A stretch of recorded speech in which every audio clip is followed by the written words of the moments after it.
welcome to the official Lakes International Comic Art Festival podcast. My name's Ian. And my name's Nikki, bringing you the best in comics and graphic novels and updates from the festival.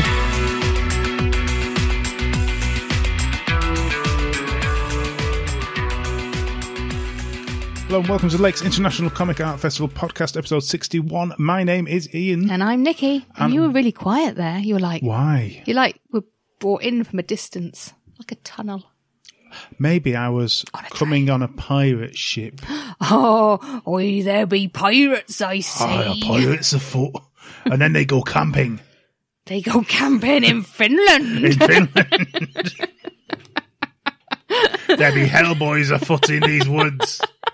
Oh, the links are just coming now. Oh, look, there's another man in the woods. Oh, there's another man in the woods. We'll explain that shortly.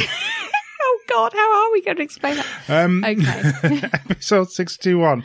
The serious part, we got the lovely Corinne Pearlman. She's come lovely. for a chat. Now, there were some slight gaps in the audio, which was really frustrating, but we didn't want to pause her because she was telling the tales and, really useful information. So I'm going to edit it the best I can. Yes. So apologies if there's a few gaps as we're going along. Yeah. But it's a really good interview later on. It's a fantastic interview. About her work as a comics creator herself, then into Myriad, and also, more importantly, about the graphic novel competition, which is coming up at the Lakes this October. Yes.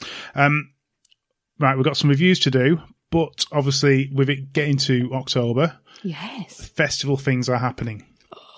There are festival things afoot. Festival things are definitely afoot. So let's start with the easy stuff and get to the hard stuff. Oh, even that is wrong. So the Windows trail has started. It is. As we wandered, Kendall, there are many up. Yes, they're starting to come up now. Yours is up. Mine is up. It hasn't fallen down yet, which is good. Slate. I am in the Slate bar. They offered me no cocktails. I was very disappointed. Pete's is up. Yes. Now, if you want to see Pete's, go to the Hellboy exhibition. And turn round. And you will see it on the way. It's the easiest thing. They're not all up yet, but there's certainly a lot of schools projects up, which is great when the schools get involved. Yep. So if you're coming along, wander around. If you're not, look on down tubes. They'll keep updating images of the windows as they go. Yeah. It seems to be a lot of the professionals aren't up yet. They're still to come. What are you saying? I said a lot. I didn't say all of them, dear. I didn't say all of them. I said a lot of them. So there. Duncan Fegredo's Hellboy exhibition is now up. It's brilliant. I'll be sitting in there. You will be. If you want to come and say hello, I'll be in there. For a few hours. On this Wednesday. Not the weekend of the festival. Not the weekend of the festival. This weekend coming, and then Wednesday, Thursday, next week in the afternoon for a couple of hours. I shall be sitting there. Invigilating. I think it's fantastic. I didn't realise people were taking an exam. If anybody goes, go with a list of questions about Oh, no, don't do that. I'll just smile and cry. In issue 3. Oh, no. No, that'd be funny. No, don't do that to me.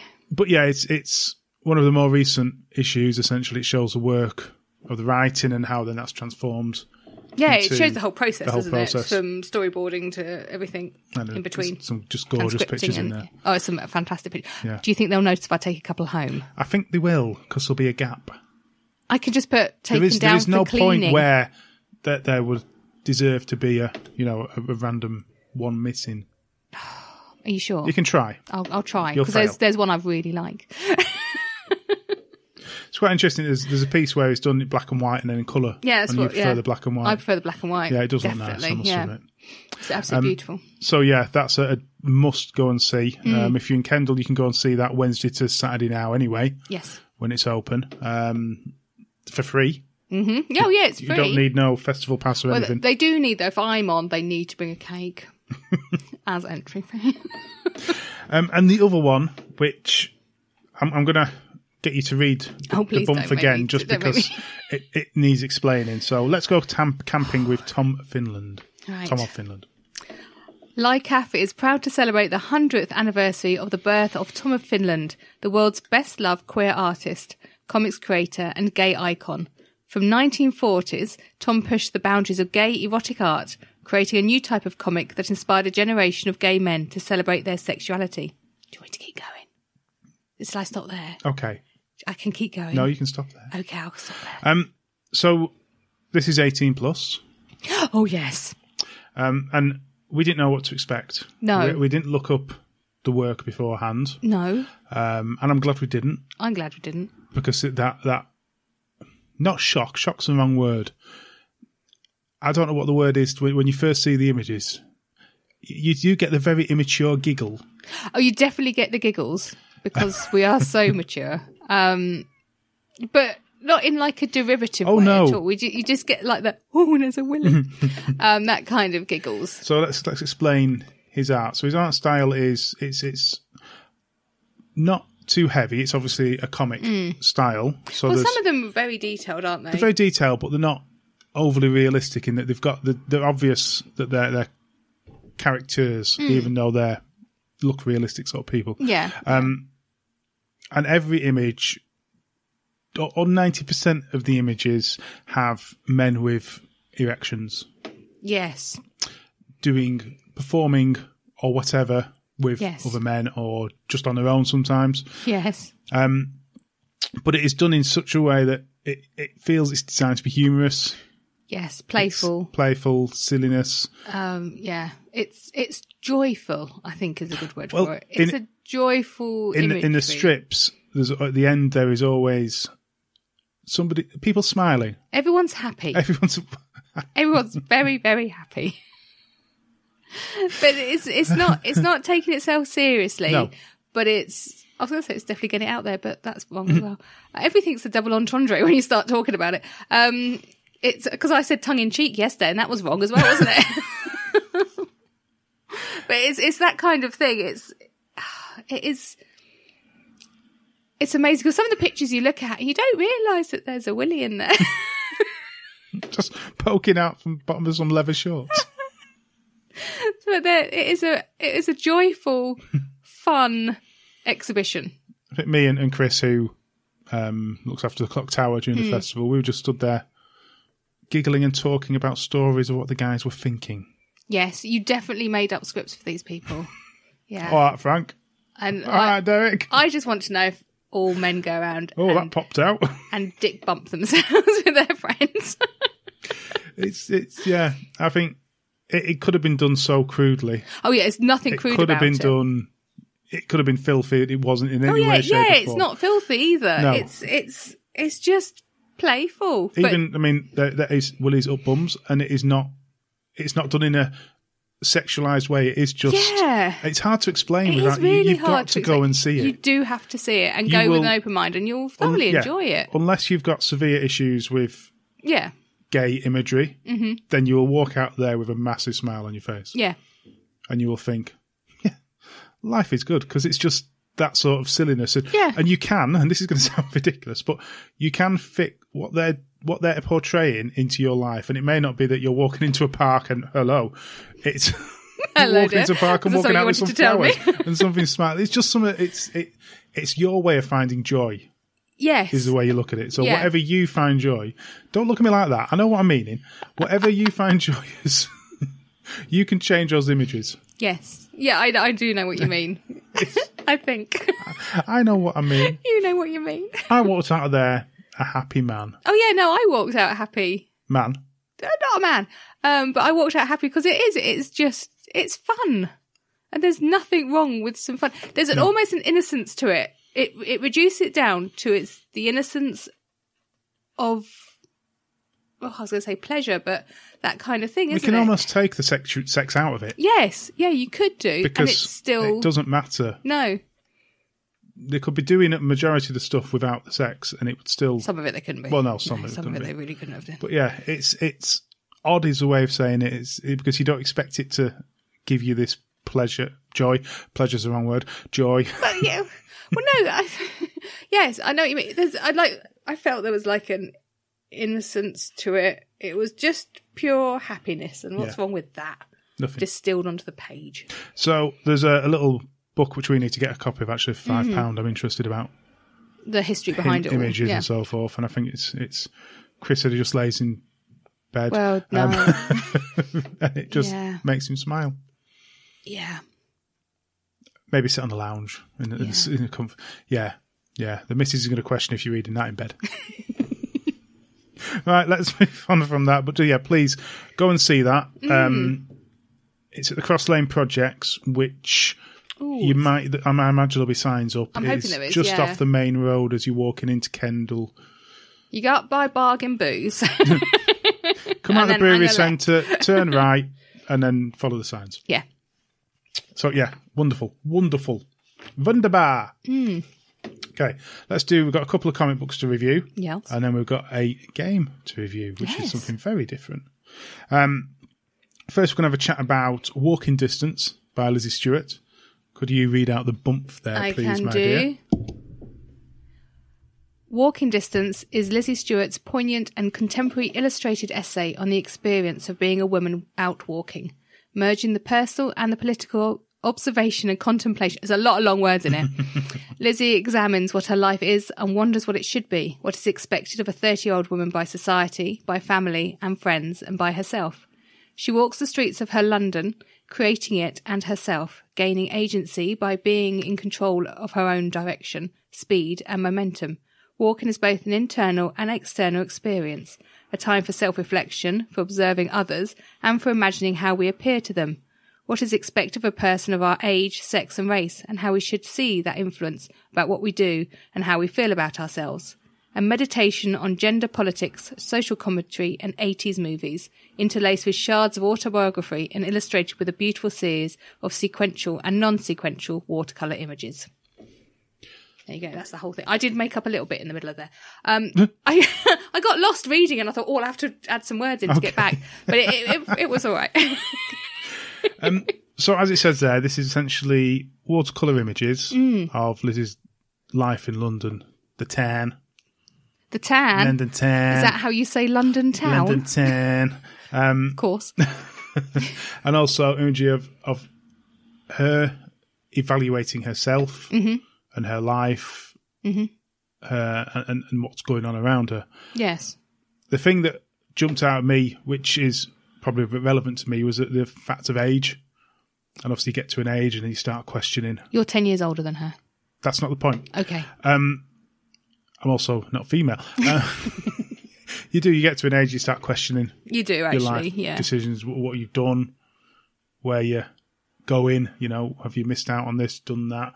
Now, in Lizzie's case, it's a case of hitting 30 and not having children, not having a family, not being in that relationship, not sure where she's going career-wise. And I think we're all in that boat. Maybe not necessarily that, but in some ways. We're all... None of us know what we're doing, to be fair, do we? We're just all bimbling along, hoping for the best and regretting a load of stuff from before. And, that's human nature, I think. But she puts that down very well in her art. And it's, obviously, she brings in the 80s, and that's something we all do, especially now with things like Stranger Things and so forth. It brings all that back, and you're constantly looking back and wanting to relive those moments of youth. Really? I don't do that, but yes. Do you not? No. Why not? Because I'm always excited for the next day. Okay. Yeah, but if the next day was the first time you ever saw Ghostbusters... Oh, that'd be all right, but I prefer to have seen The Goonies for the first time again. All right, you have to be awkward, don't you? Yeah. So the imagery is really nice throughout the entire book. And I think that is more the purpose to me of this book, is looking at those beautiful pieces of art as you walk through it, as you read through.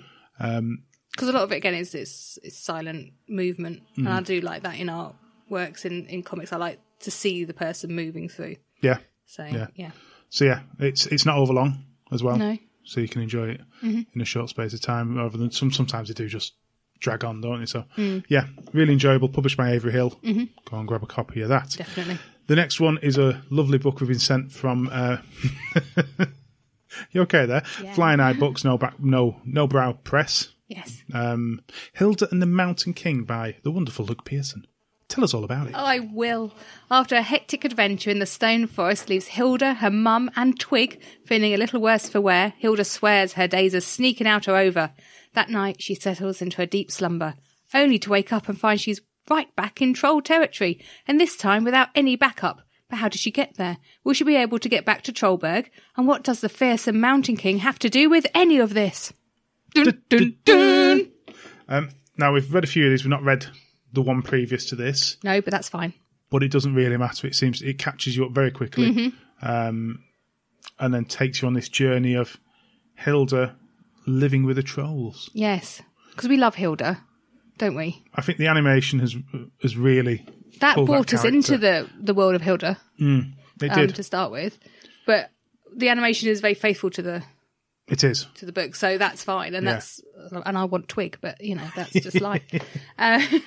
But no, you got to love him. I would have loved to have found Hilda as a kid. Well, she's got that carefree attitude. Yeah. Of just go and enjoy life. Now she's living the life I wanted to live. Yeah, well, she is just enjoying her life. She wants to enjoy her life out in the woods. She doesn't want to be stuck in the house all the time. Yeah, because obviously they moved to Trollberg. Yeah. And she's had to make her own, friends and adapt to life there. But then she still escapes out. And this changes the way you look at trolls as well. That's been happening for a bit though, hasn't it? So it's been coming on for a while. It's been a theme through. So that's, it's just lovely. And what's the theme? Mother's love. Parental love. Well, it's the mums in this. It doesn't have to be mothers. No, it's mums in this one. It's the mum troll and it's Hilda's mum. So, yeah, it's a mother's love for their child. The thing that Luke's done is it can be enjoyed by adults. I don't know how he's writing his... Yeah. So well done that, it's obviously a kid's book, but you can read it as an adult and still enjoy the story that's going on there. And he's done it without putting in those cheeky little contexts. That's what some things do, don't they? Yeah, they try and put a little adulty, jokey type thing. But there's none of that. It is pure children's literature, but it's done such a good way. Yeah. Well, it's just so enjoyable. Again, a bit like the other book being a pure book. This is a pure book. Yeah. And that's what I like. And it's things like this that no parent should be arguing about the kid reading. No, God, no. That's not a book. No, this is as well written as any novel for children. Yeah. Anyone you could argue. It is wonderful. And it's done in such a nice package as well. Oh, yeah. And it came in a nice package. It came wrapped up. How much more? I'm so excited. But in a hardback, it's just a gorgeous hardback book. You feel that this can be battered around as well. It feels solid. Yeah, it's a solid piece of and book. It smells good. Oh, stop sniffing books. I will never understand that. It's not. As someone who loves books, I don't. Stop sniffing it. And the best thing about this is it's got this book belongs I to love that. bit at the front. You didn't love that. I was tempted to write my name in it. Are you going to write it? I just scribbled your name and put my name in it. So if you've not read a Hilda book, you can get older ones cheaper. Grab one and just get a start on them. Yeah. And then you'll be pulled into the new ones. Yeah, for kids for Christmas. Yeah. Christmas come out perfect Christmas present. Oh, yeah. If you're not buying my book, then this is a perfect Christmas present. We'll get to that in a minute. I was joking. I was talking about Leaf. Right. So then, let's move on to something completely different. We've been sent a copy of a card game. Salty Dogs. Salty Dogs. Now, you may say, but why? But, you comics people, why? Why would you play with a card game? But why? That is a valid question. He's filling space, I hope you know, while he tries to find out what he needs off the iPad. Get the information for you to read. Can't find it. I found it now. He's found it now. Right, can you read this bump first of all? And I will then we'll read get the into bump more first. information. Oh, that's a lot of bump. Salty Dogs. I should say it like that. It's a brand new, thrilling, highly competitive, fun-packed card game for 2 to 4 players, aged 8 years plus. Build your crew from 30 unique pirates and a deck of 84 superbly painted cards, and then do battle with enemy pirate crews. You may encounter many dangers along the way. Disease and perils are around every corner. Dodge the black spot and curvy. Avoid walking the plank. If you're unlucky and become ill, look out for a healing card. Beware the most dreaded sea creature of all time, the mighty Kraken. Dazzling 4-colour cards with fantastical animal pirate characters, each with their own unique personality. Drawings by world-famous comic artist Simon Bisley. There's your link. There's the link. Shall I carry on? With the name Salty Dogs, you would think all the pirates are dogs, but no, that would be boring. Check out the monkeys, gorilla, eagle, cat, hippo, snake, goat, elephant, crocodile, rat, pig, etc. Salty Dogs gives players an alternative to the technology surrounding them and a taste of how much fun card games can be. I'm going to stop there. Okay. So previous to this, we did a game in podcast. We did. So we've got links to the gaming community. Look at our links. And we thought, with this is Simon Bisley and Berserker Art have done this. And obviously Simon is an amazing artist and he's done the art for every single individual card. Yes. And they're all different. They are. Completely. Yes, even when the pictures are the same but flipped, they're still different pictures because I sat for a long time studying them. You mean when you're lost? Yeah. Yeah, okay. So how does this play then? Like a card game. Okay, so how do you have... You basically are a pirate. A pirate. And you've got a boat load of pirates. So you've got your captain and then your first mate and then 3 other pirates. Pirates. And the whole goal of the game is to... be alive. Destroy the other pirates that are floating around the ocean. Yes. And be the last one remaining. Last one standing. So you on your peg leg. So on your turn, you've got a set of cards in your hand. You do. And you draw a card, and then you choose to do an action. So that action... I was going to give someone scurvy. So the action might be attacking, which is things like boarding, sending the Kraken over there. It can also be... There was cannons. You could raid them. Raid them, which is stealing one of their send cards. A siren over. Hide a stowaway aboard. And then you've got things like giving them diseases. There's a scurvy in the black spot. So it's your turn. You've got one thing to do. Now, that could also include curing a disease. I didn't cure my diseases. Or replacing one of your teammates if they all killed. died. And I had a stowaway. And it keeps going on essentially until last man standing. Yes. Which I won the first one. Come on, let's just say I won with done. Ivy, my captain. We won the first one. And then we spectacularly lost the second one. The interesting thing is that balance of, do you heal yourself or do you attack? I would have healed myself, but I didn't have any heal cards. And that's the challenge. And it's always attack. Okay, so you can have multiple crew members ready to fill up the slots that have been killed. Yeah. But then if these guys get diseases, you can't utilise those slots. Yeah. It's quite a challenging stowaway in there as well. And then also, when you do attack someone, like say you decide to fire a cannon at them, they can have fog and can stop your card. Yeah. Or, if you tell them to walk the plank, then they could, quite frankly, have a rubber dinghy underneath and save themselves. Questionable whether they had these rubber dinghies. But, the pirate rubber dinghies in the shape of a duck. So it's actually a really fun little game. One of those games you start your night off with before your heavy hitters. That's true.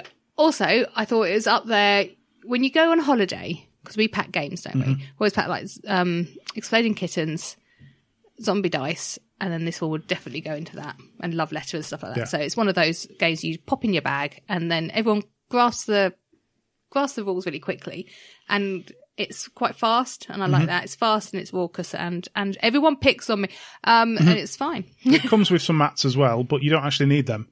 You don't know, but it's so pretty. If you wanted to throw them in just the game in your bag, you just need the cards. Yeah. Standalone, that's all you need. It's coming out to Kickstarter on the 30th of September, so when this comes out, it is on. Kicking off. There will be a link up on the show notes. Yes. And I think, I'm not sure how much it is, but I think it's going to be worth. They're not getting our copy back. I'm keeping that. You were playing that. And also on the Kickstarter, the expansion Mythical Beasts and Poopy Hand. We need that too now. Which the picture I've got here shows a rhino pooping on animals. Gee, that's graphic. That is graphic. I need to look at that again. Is Simon Bisley's style. Wow. Full on. It's green. It's green. Green poop from said rhino with the red face. He's definitely forcing that one out. Yes.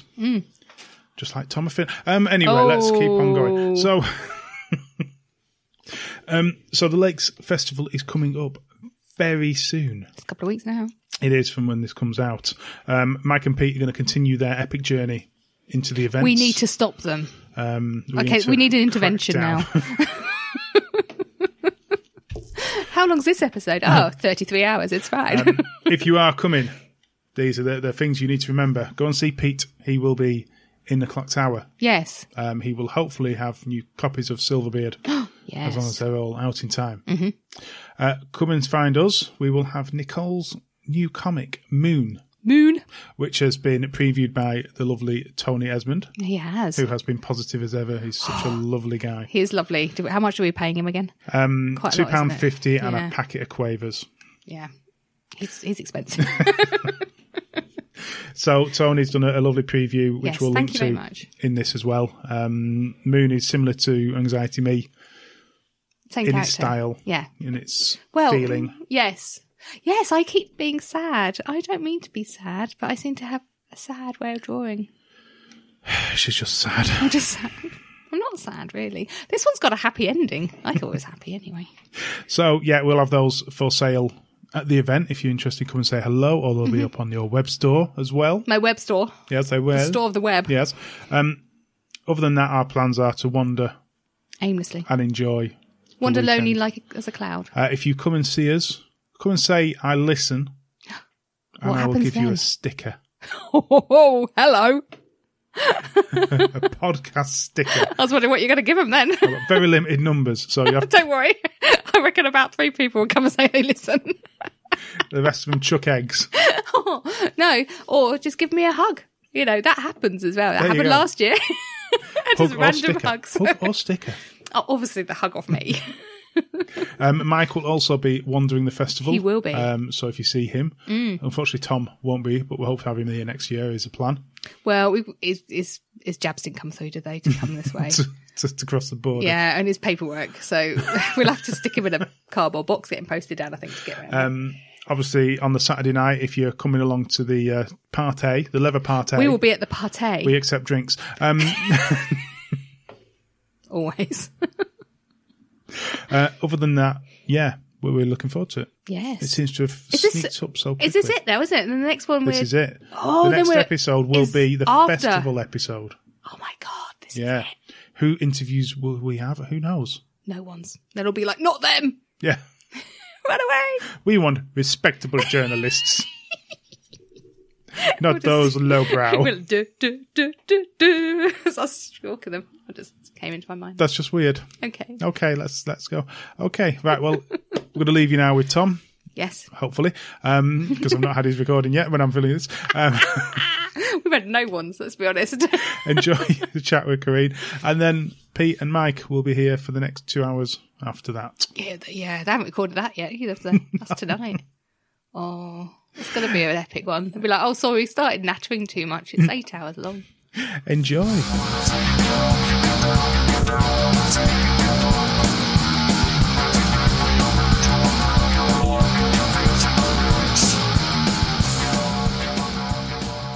Hello there, I'm Tom from That Comic Smell podcast, and welcome to Small Pressed, the Small Press review section of the Comic Art Festival podcast. How are we all doing? Now, today I'm here to talk about a comic that was sent on to me that is almost a kind of sequel in a way, but only by association to Red Rocket Comet.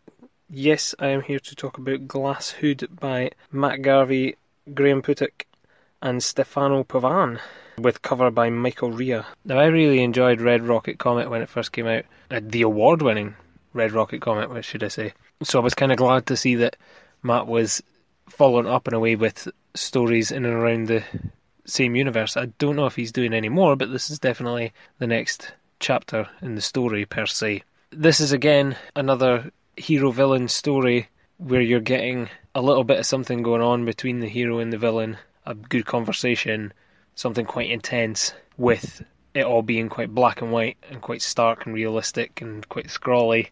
Really, really nice art style. And then it goes into flashback to a kind of Silver Age kind of time with quite striking colour and very bold colour. And the pages change colour as well and become a sort of darker, older comic book style. They're even kind of ripped and stuff at the top, which is really nice, gives it a good authentic feel.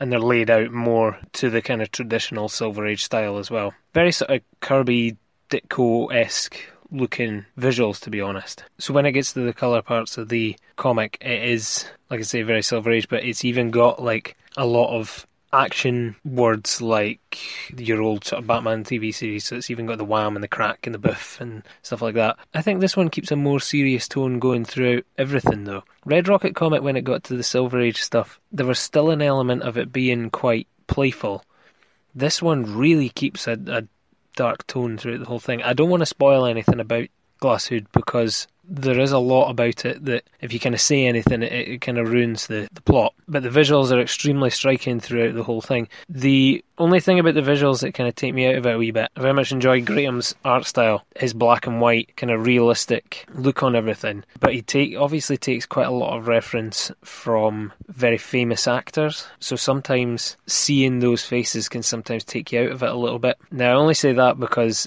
in Red Rocket Comet, it never really bothered me too much because I kind of saw the actors that matched up with the parts. But in this one, there is a character that's just like a kind of side character, and he's very much taken reference from the comedian Joe Wilkinson. And I am not a Joe Wilkinson fan in any way, shape or form, so it kind of pulled me out just a little bit. There's also, later on in the book, another character who is very much modelled on the actor Robert Morley. Robert Morley was a big name in our house, so it kind of takes me out a wee bit just because of that. But I guess the characters in which they are playing very much fit the kind of characters that they are in the book, so it's not so bad at all. It's not a gripe in any way, shape or form. They look great. I mean, they're very striking resemblances, but I think that's the only issue, is that it is such a striking resemblance that it almost pulls me out a wee bit. But that being said, the comic overall is great. A very riveting story. It's one of them that I sat down. Matt has a great way of writing. I'm really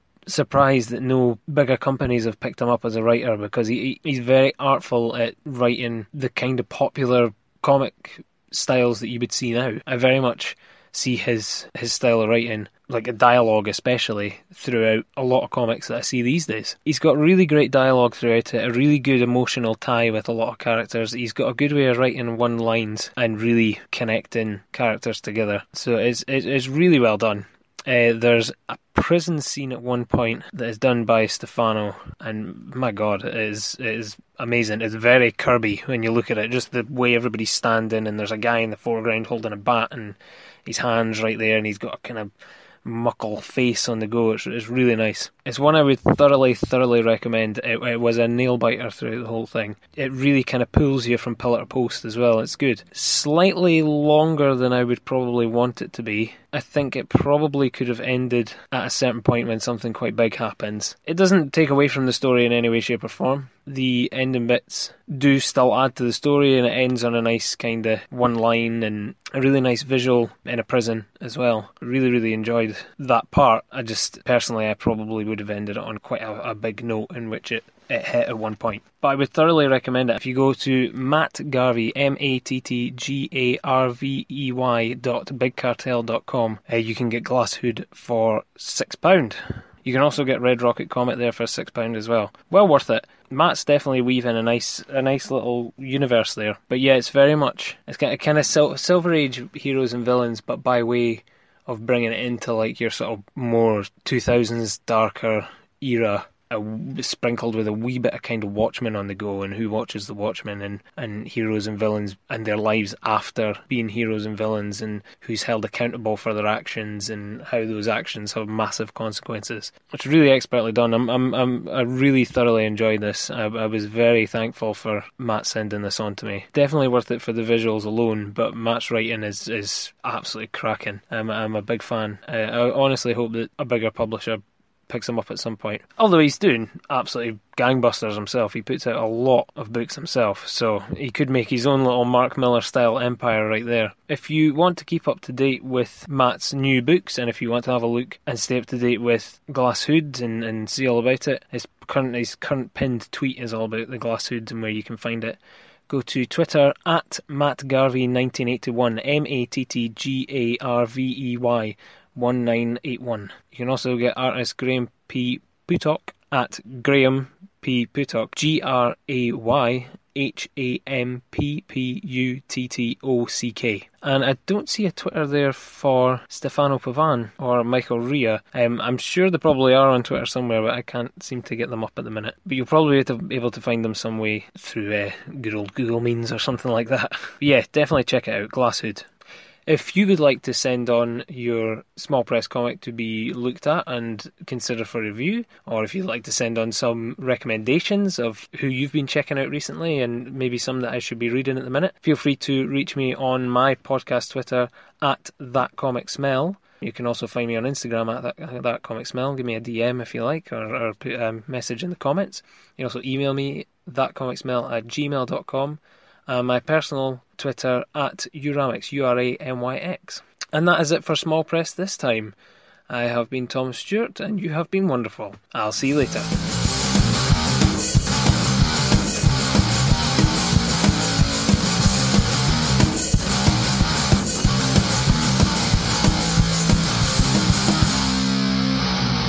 With us today, we've got Corinne Pearlman, who is the Myriad Creative Director. Thank you for coming on. Sure. Right. Oh, we're having fun with connection issues here. There we go. We're all right again. Let's go back in time before we talk about your current position. What comics did you grow up reading, or did you read comics when you were younger? Yeah, I definitely wrote. I didn't write comics when I was younger. I wasn't that advanced, but I read a lot of comics. So at school, so I was growing up in the 50s, and then I kind of read loads of things like kind of Beano and Dandy and Girl, and then sort of as Girl was this kind of rather wonderful thing by the Halton Picture Library, or Halton Press, and they produced both Girl and Eagle, and then I had things like Bunty and Judy and so on, and Topper, that was another one. So I think at one week I did actually have kind of 4 comics delivered, which was like incredibly generous by my parents. I sort of can't imagine that happening now. And my sister sort of had things like School Friends Picture Library and so on. And so I sort of gradually, I grew up with those and sort of went on to photo romance comics like Romeo and so on. It was all very smooth, and so it was really, I only kind of stopped reading comics when there sort of wasn't anything else to graduate from, I suppose, at about the age of kind of, say, 13 or something, 13, 14. And then there was a bit of a gap, and then I sort of hit the underground. So I guess that must have been sort of, I don't know what, sort of 68 or... Are you getting that or not? We lost that last little bit there. 68, and then we faded away. Yeah. I'm just kind of proving my 68 credentials. That's all I want there. As we said at the start, it's the wonderful British internet is failing us, but we'll keep ploughing on. Exactly. So you actually jumped into doing some of your own comics fairly early on. Is that right? What was the process there? And I think, I'm just trying to think. I know when I started at university, I was definitely drawing kind of very comic-y illustrations. I think I always had at school, actually, and it was just my sort of way of doing things, really. So I had always done sort of illustrations for things and designing posters and so on and so forth, but, kind of usually with people in. But I think my first sort of I didn't really kind of draw any comics until I'd sort of discovered the underground, I think. And that, particularly when I remember a friend of mine sort of knew I was going to the States and was going to San Francisco. So I think that was 1971 or something like that. And he said, you must, A, can you buy me a flute at this store? And B, can you buy me some comics at that store? And I read all the comics, and they were all kind of things like Crumb and people like Crumb and so on. And that was it. I was so sort of, I thought they were absolutely amazing. So already the interested in graphic non-fiction, not that I thought of it like that, but that was, that was for an indie comic that a friend of mine was producing. And I think that must have been, probably about kind of early 70s anyway. Okay. So how did this lead to working with Myriad? Well, good question. That's really kind of taxing my brain, actually. It's quite hard. I don't know, I guess I'd always had an interest in sort of graphic non-fiction comics. Again, I didn't think of them like that as graphic non-fiction. And also wherever I worked, so I sort of wanted from that point on to bring comics into it. And I worked for the charity Age Concern for 3 years as a press officer. And that's how the Cold Oldies thing got snuck in. And then I worked doing kind of comics in health education as comic company with my partners Philip Boys and Maggie G, and that sort of was started in the late 80s actually, so that I'm kind of doing quite a jump here, but I'll sort of miss out all the freelance illustration and one-off cartoons in between. They were mostly for, I did contribute to some anthologies and so on, but I think it was sort of really in the 1980s that I started sort of making money from bits of comics and so on. And one of the ways of doing that was as comic company.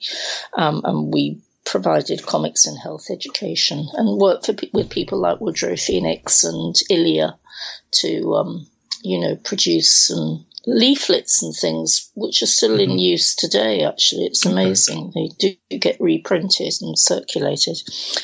And then Myriad was quite a lot later on in the that was just through I'd always sort of, alongside my illustration and sort of comics making, I'd always done design. If you're a freelance, you say yes to most things that offer you money and then work out how to do it afterwards. So my kind of design career was sort of entirely like that, kind of finding out on the job and just doing it. And I mean, to be fair, I'd always been interested in graphic design and so on, so it wasn't exactly something that I didn't know about, but I hadn't been to art school and I hadn't done a graphic design course, but and so on for quite modest rates. And so, you get experience in that way.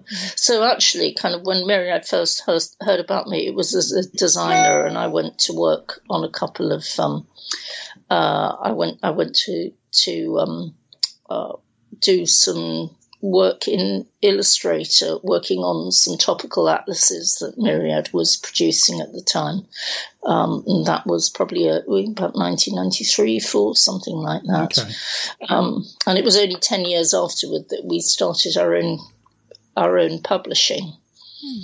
And that was because we sort of brought all our interests to bear. It was like, what else can we do apart from the atlases? And my colleague Candida Lacey, who's now the publishing director at Myriad, had come from a sort of literary publishing background, and she started up a fiction list, and I sort of brought in my interest in comics and graphic novels to start up the graphic novel publishing.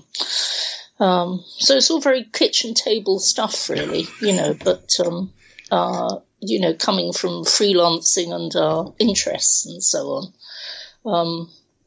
And luckily at Myriad, kind of Candida had the nous to actually, it was already a business, but I think she kind of really developed it and had the vision to see its place in publishing. Superb. So what's your role then currently as creative director? What does that entail? Well, in theory, it kind of entails overseeing Myriad's sort of visual output. And in fact, there's, honestly, there's kind of too much for me to do that. But I mean, it's fair to say that kind of Candida and I share that role, really. I'm responsible for the list of graphic novels that we do, so that's effectively a commissioning editor for them, and I tend to see them through from editing to design and production. So I'm sort of dealing with, how the thing looks at the end, and, whether the sort of density on the files is too much for the kind of paper that we're using and so on and so forth. But also, obviously, at the beginning, what we're going to produce, what we're looking for. Yeah. And so on. So it's quite hands-on what I do, and I do. I work on the atlases still, so I'll sort of have an overall idea. For instance, the Atlas of Women, which we published ourselves last year. Sometimes we work as a packager on the atlases, and somebody else does. But it's taking kind of current global data and looking at different topics as they say affect women in the world, and then I'll work with with other designers to, decide what the page looks like, do layouts and so on, and work closely with the editor on that. So it's quite a varied job. It's nice. And, we all comment. I mean, at the moment, we've got an editorial meeting in a couple of days. So, the whole group of us sort of send proposals that we've got or our current faves, and, we're going to pitch them to one another. And I've got to read the novels and so on. It's quite a heady mix. Sounds interesting, though. That's the thing. Really, it sounds like so many different things going on. It just keeps your day going, doesn't it? That's the important thing about it. So when you're deciding on graphic novels and you're looking at the pictures, what are you looking for? I think, this is, you're looking for the thing that you're not looking for, actually, in a way. Because it's, I guess everybody, looks forward to the thing that's, reading a proposal that's going to blow them up and out of the water, as it were.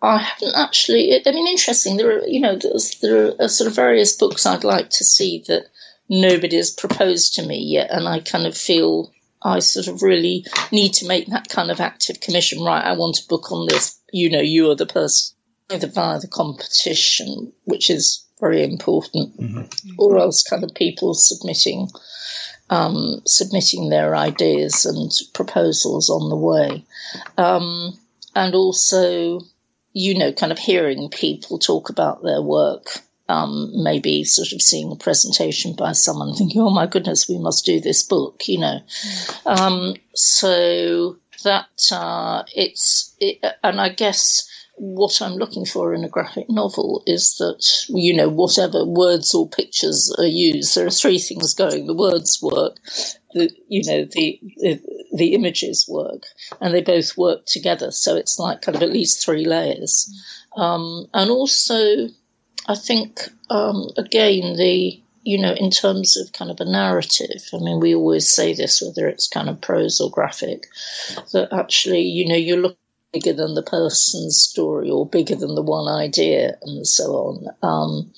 And just a kind of a richness, I guess, that is, I suppose it's a kind of a layered approach, if you like. That's not to say that I won't go for something completely linear, but it's, I suppose I'm always encouraging people to say, look, you did these great drawings at art school, shove those in too. I'm quite sort of eclectic in my own taste. So I guess, visually, that appeals to me. But it's kind of a bit, it's obviously it's kind of great to have a mix of things. That's not very helpful, is it? I'm looking for things that really work. And also kind of, I don't think there's anything that there are very few things that don't have humour in one way or another. Just that sort of, and obviously if it's autobiographical, you really want somebody to be outside themselves as a creator, as well as, reading whatever it is that's, their own story. It just needs to be something more and have a shape and be layered. It's quite interesting. I'm looking at the page of your books that particularly been published, and what you're saying there about a mix really jumps out with like Kate Charlesworth's book and Una's book. Such a mix of designs within those books. It just shows what you're looking for. It's quite interesting actually listening to you talk about it. One of the things that I think we've learned through Myriad in particular is graphic medicine. Yes. Which is something we weren't really aware of as such until we got, it was Una's book and Paula Knight's in particular that really stood out. Was that something you've aimed for, or was that it just seemed to been something you've taken on board as a publisher just through the quality of your books? That was very much part of my interest, because I'd come from my comics experience, if you like, had over several years been through via a comic company doing comics and health education, or using, highly comic sort of looking materials. And I'd always thought, this health information should be part of a story, not just a sort of public information leaflet. So I was entirely ready for it when it happened, put it that way. And actually, it's interesting because I knew that Ian had been, I would say that kind of Nicola Streeton's book was actually the first conscious book of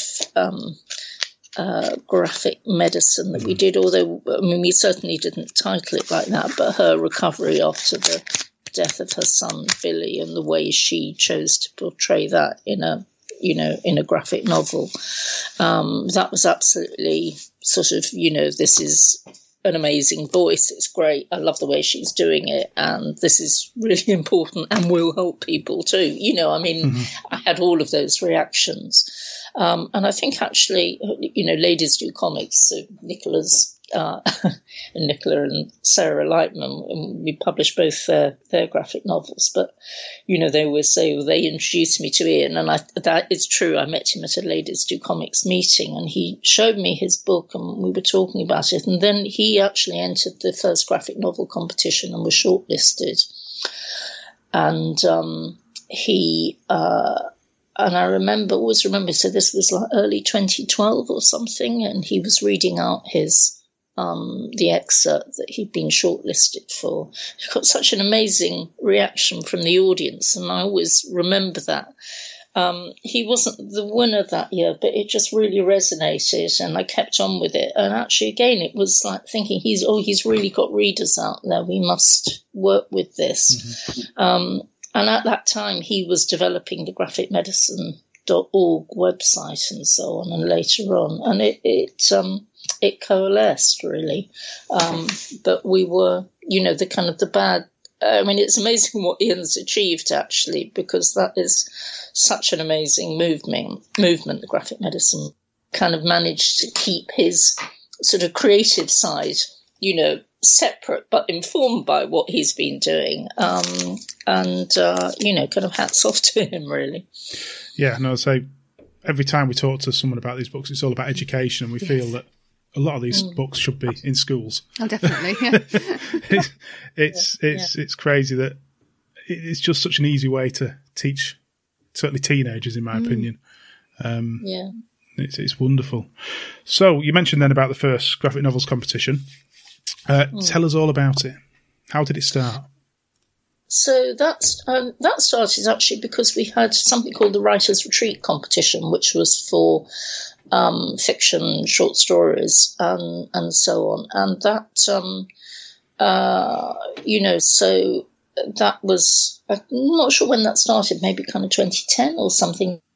It was really, well, why don't we do one for the graphic novel as well? And the focus of the prose competition was for debut authors, and that is originally how Myriad was set up, with its focus and sort of mission statement to actually support new writers.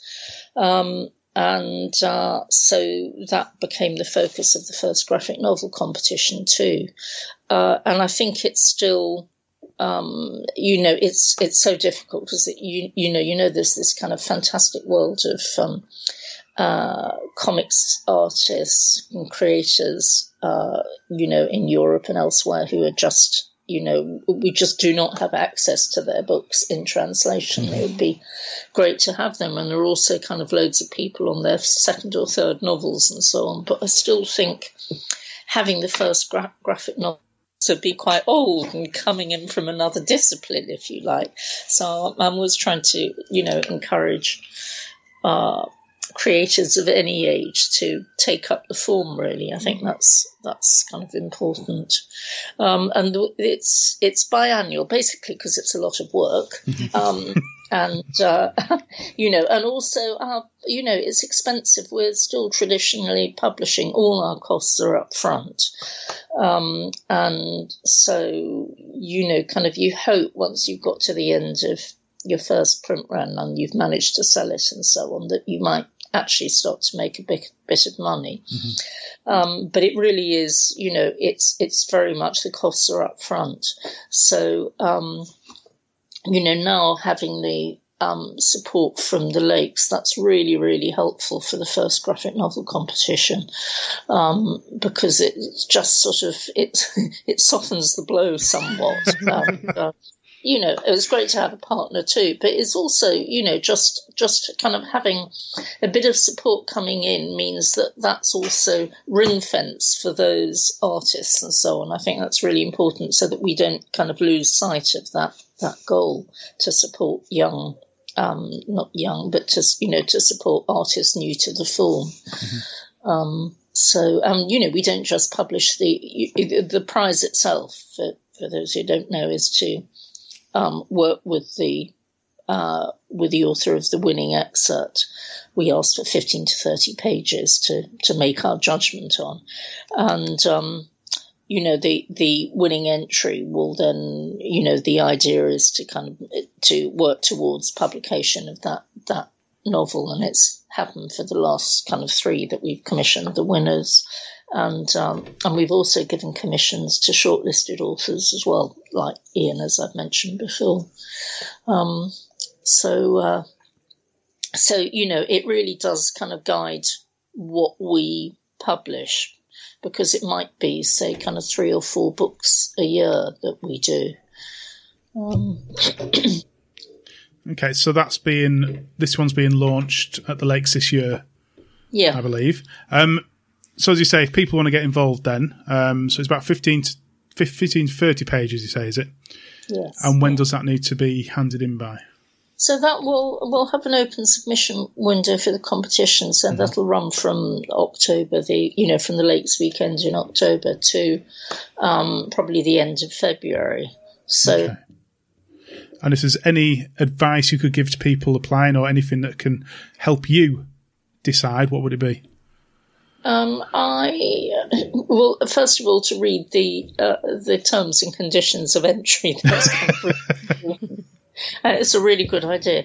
And actually, also, just because we, it would be.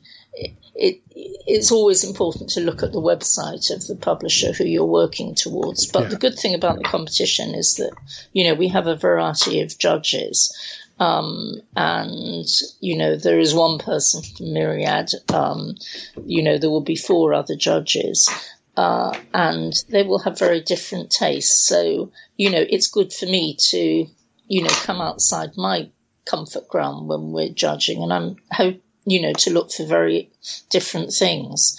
And if people say, there's no point in entering that because Myriad only publish X, Y, I hope that we will be as open-minded as we can be.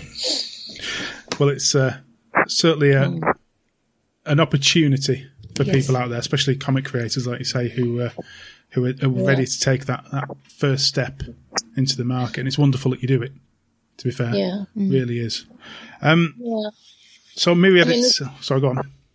Yeah, no, I just say, I personally, I'm interested in more, kind of graphic non-fiction as well as fiction. And when our sort of partner organisation, New Internationalist, is publishing a book about a graphic novel about the sort of Sri Lankan civil war. That's being published this week. It's called Vanni. And, it's great to kind of find and read about a totally different area. Love to see a range of different issues being voiced and all the rest of it. So, I think, we just like to be kind of excited whether, it needs to be kind of visual excitement as well as kind of topic excitement, and it needs to be well written, and it needs to have some humour, but that's fine, that's an easy task. So what books have you got coming out in the future then that you can talk about? Yeah. Well, actually, so we've got New Internationalists are just about to publish Vanny, which I've done quite a bit of editorial work on, so I'm looking forward to that. Then Myriad's next book is going to be Billionaires by Daryl Cunningham. Love his work. It's such a good book. It's three graphic essays, one on Rupert Murdoch, one on Jeff Bezos, founder of Amazon, and the other on the Koch brothers. And I have to admit that I had not heard of the Koch brothers when Daryl presented the idea to me. But actually what Murdoch and Jeff Bezos don't own, the Koch brothers seem to own themselves, everything in between, the oil and gas industries in the States, and they're incredibly important. He's just imparted so much kind of knowledge and information in his book, It's Not True. So that's coming out in November, and we'll be having a session with Daryl at the Lakes in October. So I'm really looking forward to that. Yeah, and say we love his work. Yes. Absolutely love it. Superb. Well, we'll hopefully this year it won't be raining as much. And we'll definitely come and say hello when you come up here. Great. Okay. The other book I just wanted to mention is the Wolf of Baghdad by Carol Isaacs, because she was somebody who was presenting at last year's Lakes, and she was the person who I thought, right, I've got to publish her graphic novel. Right, thank you very much for your time. And as I say, we'll see you in October. We'll come and say hi. Lovely, I look forward to it. And enjoy your evening. Need a podcast all about comics topics, reviews, and just general chit-chat? Then join David Robertson, Fernando Pons, Mike Sadakat, Giuseppe Lambertino, and me, Tom Stewart, at That Comic Smell. You can find us on SoundCloud, YouTube, and iTunes, and on Twitter and Instagram at That Comic Smell. Pull up a chair and join us. I do. Welcome to Mutter Downs 2019, the Yakking About Comics section of the podcast. I'm Pete Taylor, a comics creator and illustrator. Online I trade as This Man Is Pete. And my partner in crime is Mike Williams, general fanboy. You can find me tweeting about comics and Dungeons and Dragons on Twitter at CthulhuPunk. So it's it's nearly festival time. So me and Mike have gone through the festival program and picked out 10 events.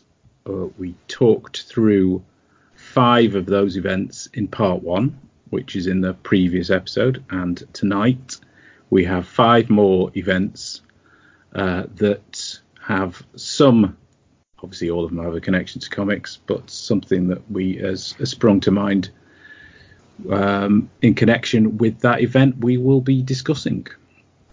So we've got 5 more tonight, and the first of those 5 is 30 years of Garth Ennis. Yep, that's 3 p.m. in the main theatre.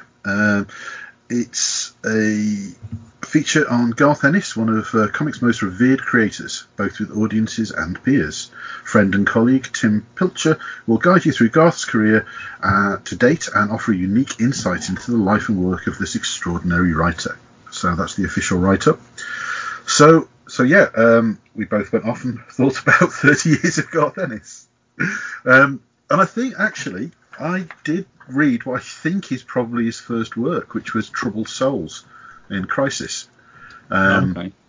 And that was it was like a backdrop of the Troubles. But it was before I followed writers specifically. Yeah. So I didn't know it was Garth Ennis. I know him mostly from Judge Dredd and the Punisher runs that he's done, and the Punisher especially. Now, a lot of his works that I have actually read, a lot of his, well, I'd say the non-mainstream stuff, so the stuff outside 2000 AD or Marvel, and they're mostly anti-religious. Troubled Souls, True Faith, Preacher, they're really good examples of him being a committed atheist and quite anti-religious.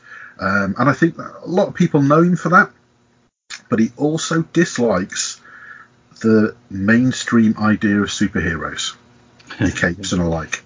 And I guess that's where I got my inspiration for the one I'm going to choose. And I present to you The Punisher Kills the Entire Marvel Universe. It was a one-shot from 1995. Is this ringing any bells? I think I read that one. Punisher Kills the Marvel. Is that with the first? Because they've done a few sort of. Haven't they done Deadpool Kills the Marvel Universe, and recently they did Cosmic Ghost Rider. So was this the first time then? I'm not sure. I thought the Marvel Universe was killed.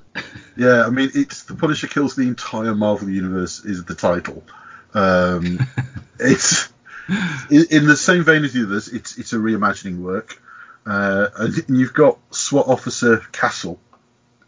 Basically, here's a call that there's a disturbance at the park. A super-powered battle is going on, which, of course, as he's predestined in any reboot of his character, his wife and kids are having a picnic in that particular park. So he just legs it down there to find the X-Men and the Avengers are basically taking on like a bit of an anonymous alien invasion force. Because that's not the important point. The important point is the crossfire going on. And once again, his poor wife and kids get absolutely crushed in the superhero crossfire. So he kind of just arrives there as Daredevil is berating Captain America and Cyclops for all the civilian deaths. And Cyclops wasn't any choice. It was sees the bodies of his wife and kids and just goes maniac cop. And he just basically starts opening fire at the first sort of capes that stood in front of him. He immediately pops Cyclops and Jubilee are the first to get it. Captain America was in front as well, but he obviously had S.H.I.E.L.D. up. So, ironically, when he's taken down, Matt Murdock is actually assigned to represent him, and he gets life imprisonment. But he doesn't get there because he sort of gets kidnapped by this mysterious group who are basically all superhero survivors group, as in they've had loved ones that have been killed, or literally they're losing an arm and a leg sort of thing.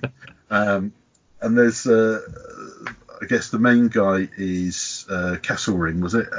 He's obviously mega rich, and he is sponsoring the Punisher to punish the Powered. That's basically up to page 8. There's quite a lot of plot. It's just like, let's just get to the plot point really quick, okay? And then get to the good stuff. So it's like Spidey goes first. He takes down Hulk, Kingpin, Doctor Doom, Fantastic Four. Manages to do several hundred in one go in a spectacular manner. And he's got up to about 500 when he takes on Wolverine and makes it a bit personal. Because it was Wolverine that took him down in the park. There's a really cool twist, a bit of a shock ending, and it's just one of those over-the-top what-ifs, and I really love that they do those. Mm-hmm. But the fact that the Punisher, who obviously he went on to write very successfully for, is a non-cape superhero, goes out and just kills every other classic-style superhero. To me, that's just the essence of Garth Ennis.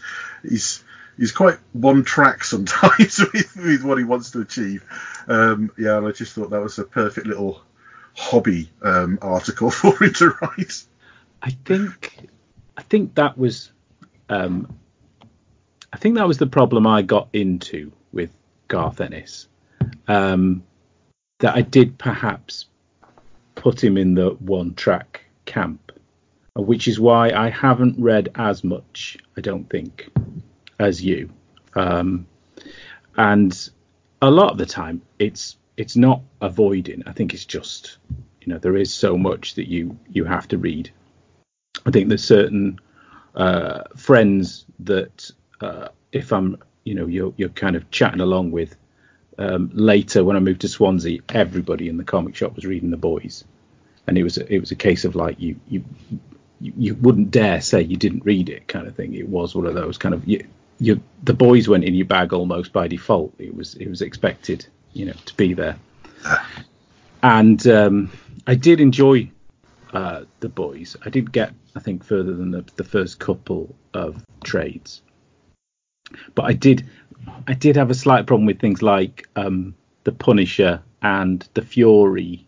Didn't you do a Fury Max miniseries? I got that right. That one. Maybe I got that wrong, but I did think there was a bit of a kind of once I'd read Preacher, there was certain areas of comedy and outrage that would get revisited, whether it was criminals getting thrown in with a polar bear at zoos and outrageous treatment. But I've read them sporadically, and it's been a long time, so I do feel like maybe I might have got it wrong or just read not the right stuff. Some of his later war comics I remember really enjoying. He did a Phantom Eagle war comic with Howard Shakin on art, which put me in mind of Black Hawk, which is one of my favourite all-time series. But I think it might be a bit of a cop-out, but if I was going to have to choose my favourite Garth Ennis, I think it would have to be Preacher. Purely because I remember really enjoying the mix. I enjoyed the crime. I enjoyed the strange, almost sci-fi religion sort of aspect. I enjoyed the Saint of All Killers, but most of all, I enjoyed the end. I thought the fact that it finished, the end really made it into something else. It's been a long time since I read it, and I haven't got access to it anymore. I did. It was one of the things that was out of my collection when I left London. I sold quite a bit of stuff. That was one of the things that people, bought pretty much first, straight off the bat. Like, you've got all Preacher trades, fine, I'll have that, no problem, boom, gone. And I haven't read it since, but I do remember at the time getting really quite touched by the ending of it all. I thought that the way certain characters came out of it at the end, I'm not going to spoil it because I think I was about to stop you in case. I think it's the TV show might have brought a lot more readers to it, and I think and I love Steve Dillon's art as well. I did enjoy whatever he drew, and they did seem to be a good team up. So I think it feels like a cop out, and I listened to TKO President on a podcast the other day, and Garth Ennis has just done a new series for them with I think it's about female Russian military unit, I think in the Second World War, and that's where he seems to that's where he seems to be at the moment, and it seems to be a good space for him. So I might check that out to see what he's been doing recently. But I think well, I have to say with them, they're going to be, is it January? They're coming out with Third World War, which was a strip in Crisis, and I'm hoping that they might go back and do some of the other stuff. Troubled Souls was a really good read. It's worth it, but I think, like you said, there was a couple of ones post that which were probably they kind of rehashed some of the same sort of ideas, I think, done very differently, but it's nice that he's sort of branching out into different bits. I just think he is the success of The Boys and Preacher on TV. He's one of those writers now that's sort of like being elevated to, you're a TV hit writer. Yeah. And I'm wondering whether or not it's going to be straight to TV at some point. Okay. There's always that decision that they make at a certain level, isn't there? Yes, I know what you mean. So that'll be interesting to see. I'm genuinely interested in going to this one because I don't know a lot about him as such. You can only sort of imply from what you've read. sometimes of what is. Quick look at his Wikipedia page, and I think they've got like a little section that says personal. Yeah. It just says atheist. Oh, really? It's like, really? Okay, thanks. Okay, I kind of got that. So I've always sort of like seen him as a bit of a private guy. So yeah, I'm interested. I've never really seen him in an interview or anything. So be interesting to see what's said about him. Yeah. No. Have you watched The Boys?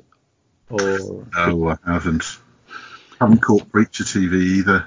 I loved The Boys. We watched that as a family. The girls are old enough now, so that was we've got through the awkwardness stage of watching stuff like that.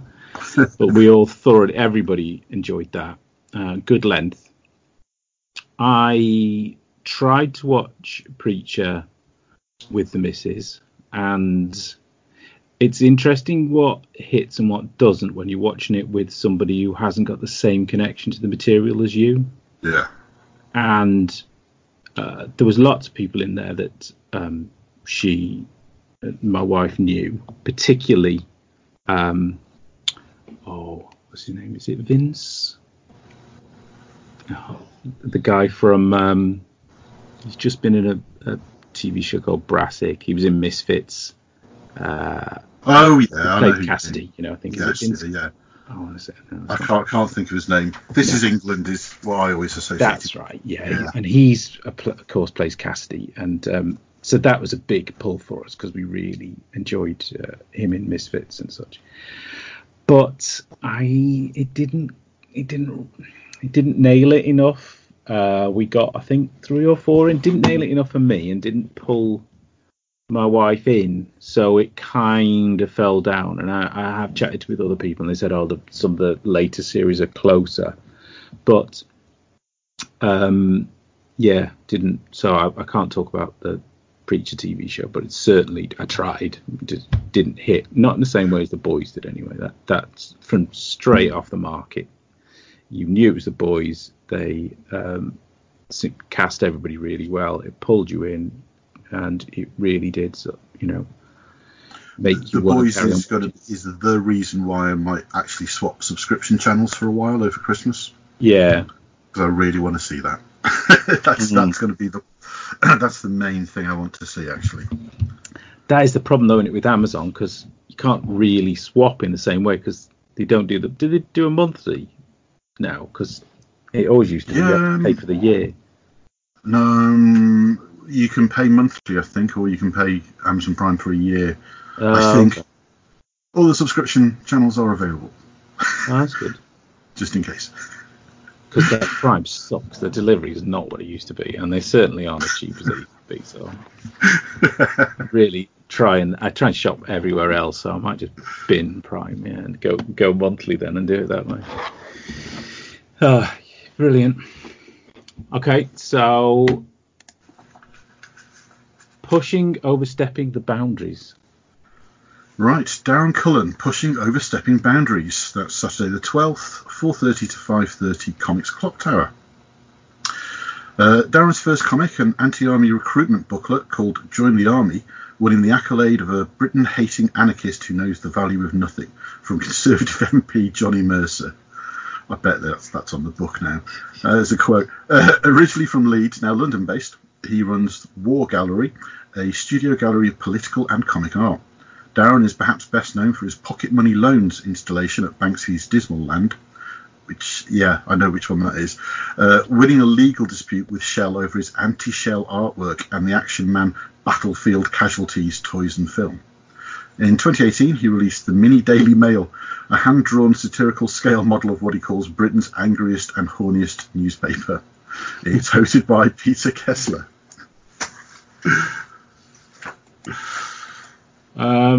Peter Kessler was great, wasn't he, at last year when it was Marvel versus DC? He was, yes. Well, okay.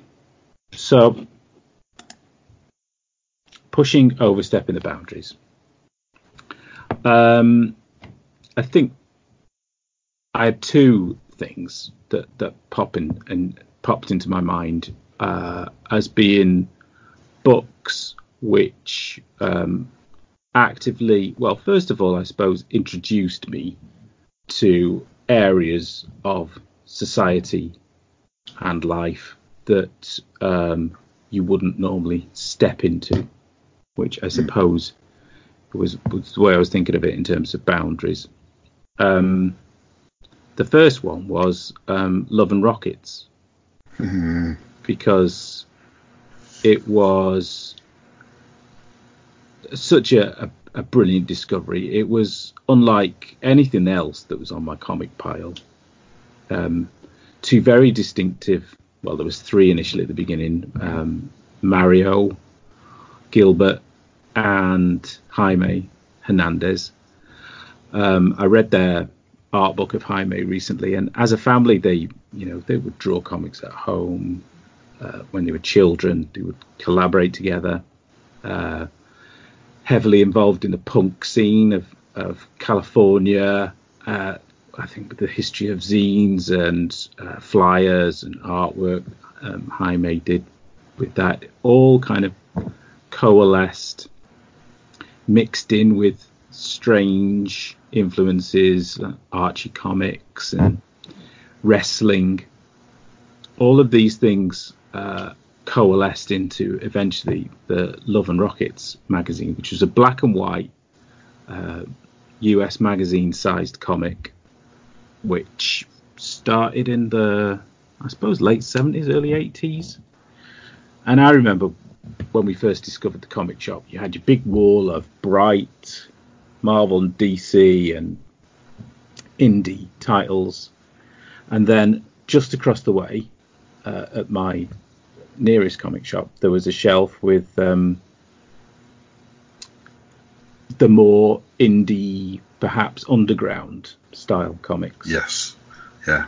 And I didn't read the undergrounds as much, which I think probably, having read more about comics later on, that was where boundaries perhaps were being pushed a little more. So I didn't read a lot of undergrounds at all. So Robert Crumb or Fabulous Furry Freak Brothers and such, I kind of recognised them, but they didn't attract me in the same way as Love and Rockets did. It was slick. The very first cover that I picked up was by Jaime. I think it was issue 15 maybe. Had the wrestler Rena Titanone on the front. And yeah, it was stunning, and it was black and white inside, but it was a story of two girls. Jaime did a story about two girls in the barrio of California, lived in hoppers, and they lived a very, very different life to me. But the stories a lot of the time were the same age as I was reading it, but there were lots of punk parties, band practice, road trips, mixed in with strange fantasy elements. She was a mechanic. Maggie, the main character, was a mechanic. She would end up sometimes, in jungles, dinosaur-infested jungles in the early days. And I think also Gilbert, the older brother, would do the other half of the book, which was set in a South American village, set in Palomar. So you had one very ultra-modern, well, not ultra-modern, but you had one modern take on life in, even if it was a poorer area of the US, it still had more going for it than the South American village in his older brothers. So you had a book of contrasts that talked about, race and sexuality, was brought up in both sides. There was an element of magical realism in Heartbreak Soup, Gilbert's side, that gave it, quite a magical feel. But then he would undercut that with some quite chilling depictions of what happened to some of his characters. So yeah, it really pulled me in. It made me, really care about these characters who were very different from me. So that's what I thought of when I thought of pushing and overstepping the boundaries. Although then the other thing that I did think of later in the day as well, which I've got it somewhere as well and I can't find it, but there was a book called ARG, AARGH, which was published in, it was a one-shot in 88. It was published by Alan Moore's Mad Love short-lived publishing company. And it was, ARG stood for Artists Against Rampant Government Homophobia. And it was designed to aid the fight against Clause 28, which was the controversial amendment, which was designed to, if I remember rightly, outlaw the promotion of homosexuality. The positive promotion of, That's right. Largely, it was affecting teaching practices and all sorts. Yeah, and there was a book, wasn't there, about a kid with two dads that was, getting everybody in local councillors gnashing their teeth. But it was a gorgeous book, incredible mix of creators in there. Had Alan Moore, Neil Gaiman, Dave Sim, Dave McKean cover. Frank Miller did a brilliant, if I remember rightly, which one he did. He did a story of kind of homosexuality through the ages. So he talked about, I remember the bit about, I think Spartans were encouraged to take a lover from the ranks of their brothers, because they thought they would, you'd fight harder. It was a bonding thing, wasn't it? Yeah, you were investing in. So there were lots of things that, I didn't know. I learned a lot by reading it, and I think that was certainly a boundary that that you could step into, courtesy of some amazing creators. I've never heard of that. I wouldn't mind actually checking them out sometime. I bet it's going to be like hen's teeth, is it, to get hold of? It might be one of those. Yeah, there's a few, but if I can find it, it's so. My shelves are absolute tip at the moment. I went looking for another one that's on my list as well, and I couldn't find it. But if I dig it out, I'll lend it you and I'll drop it in at the festival. But yeah, it's an amazing lineup. It really is. It's an incredible lineup. Alexi Sale. I've just looked it up now. Hernandez brothers, they both did something in there as well. Sometimes it was just a single page. Sometimes it was 2 or 3 pages. But really, really good.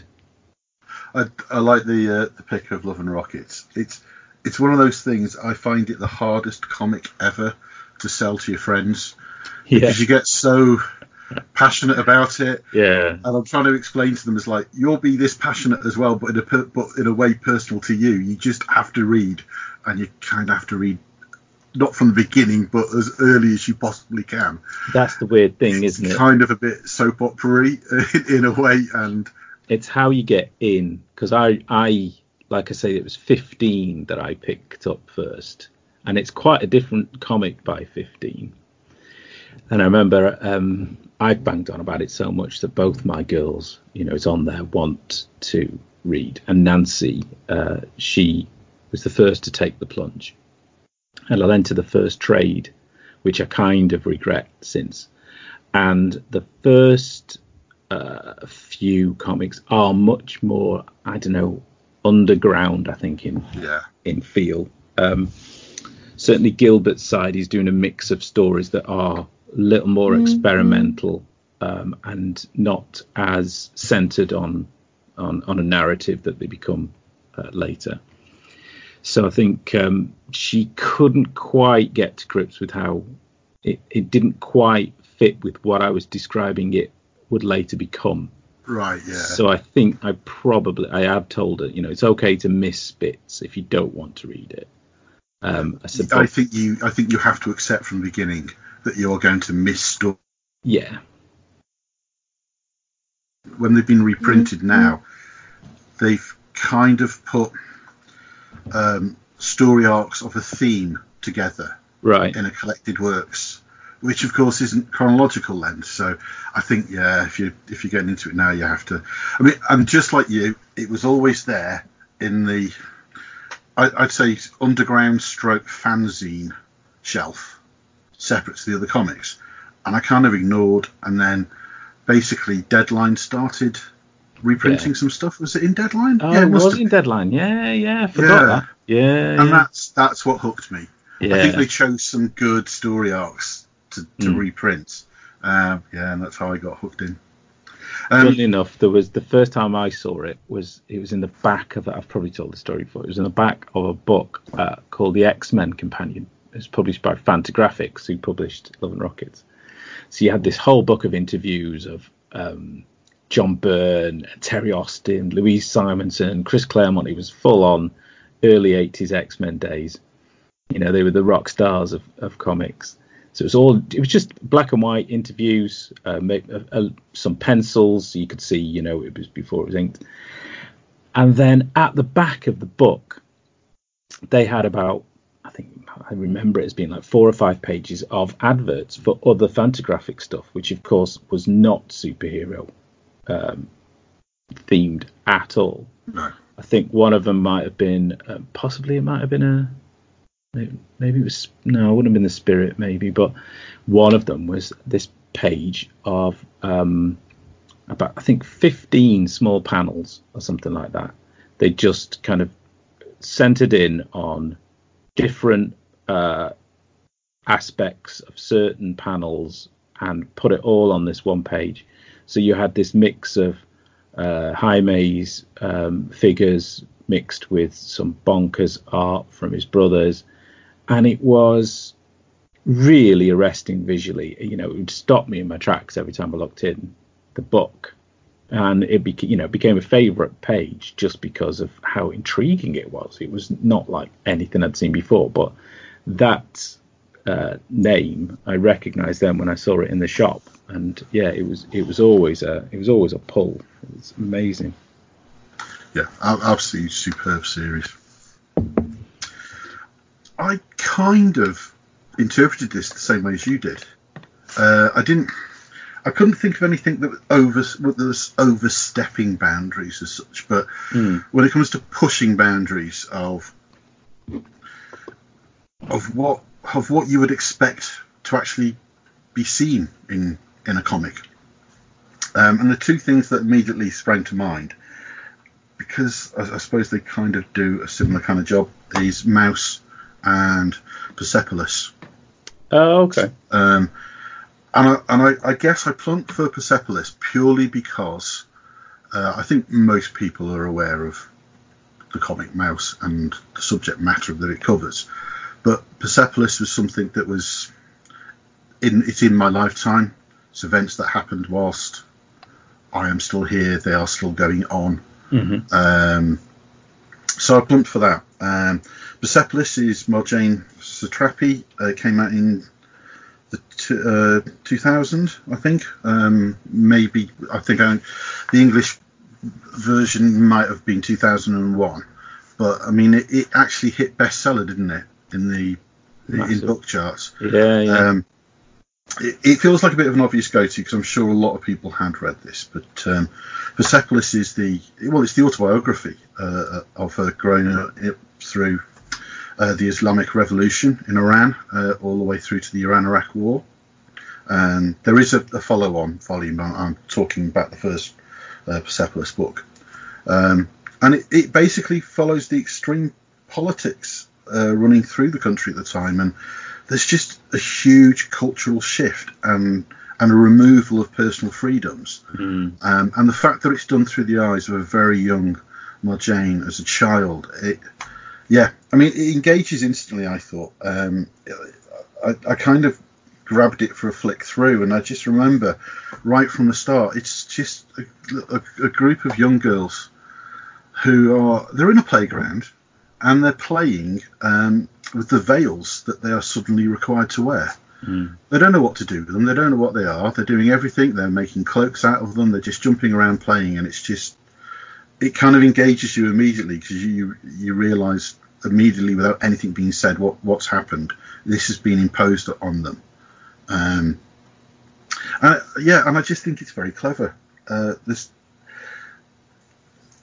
There's horrific events in it, or the fear of horrific events, and it kind of balances that not just with childhood innocence, but with a little bit of humour as well. And again, the father and the mother are very much against this rise in extremism. And I think it's brilliant the way that they talk to their daughter and educate her, but at the same time warn her not to overstep her boundaries. And what the consequences of that are in the country. It was quite a powerful read. And I picked it up, would you believe, because it was a bestseller. I really do think The Guardian is quite good, isn't it? Ever pick up a Guardian. Normally on a Sunday they will do some comic reviews in there, but obviously not. Actually they do mainstream Marvel stuff, but they do pick up the proper adult graphic novels a lot of the time. And I swear to God, it was Persepolis that really sort of made them suddenly think, we need a permanent person in our culture department to cover this kind of work, because it just shot straight up the charts. It was just a bestseller overnight. If you've not read it, honestly, it is an important work, I think. Yeah. It educated at the same time. So no, very much so. I mean, I have seen it. I know of it. But yeah, it's on. Everyone's got those guilty gaps, I think, in their reading. Yeah. Well, yes, yeah. And that is, I think it's on my wish list. I'll put it on if it's not. Yeah, I'm well overdue in catch up. I didn't realise there was a second one, actually, and I didn't realise it followed on so close either. 2000 was the first, 2004 was the second. I think probably the only thing that is probably going to save my reputation, the only gap, lots of people, when you hear them talked about, they might say they stopped reading in high school, or when they were in university or something like that, they stopped reading comics. I never had a gap all the way through education. I read them in comp, I read them in foundation, I read them in uni, I read them when I was in work. I was a Wednesday warrior all the way through. I'd walk to the comic shop on a Wednesday. And it was the birth of my first child. Daisy was born in 2000, and that was the only time. So I can guarantee if there's anything missing from my collection, whether it's an issue or a book or something, it's usually between, Nancy came along not so long after as well. So yeah, 2000 to 2004 is probably my worst gap.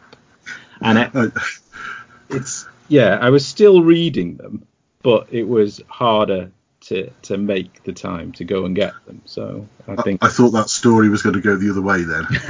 I thought it was like, but Alan Moore was signing, and so you missed the birth.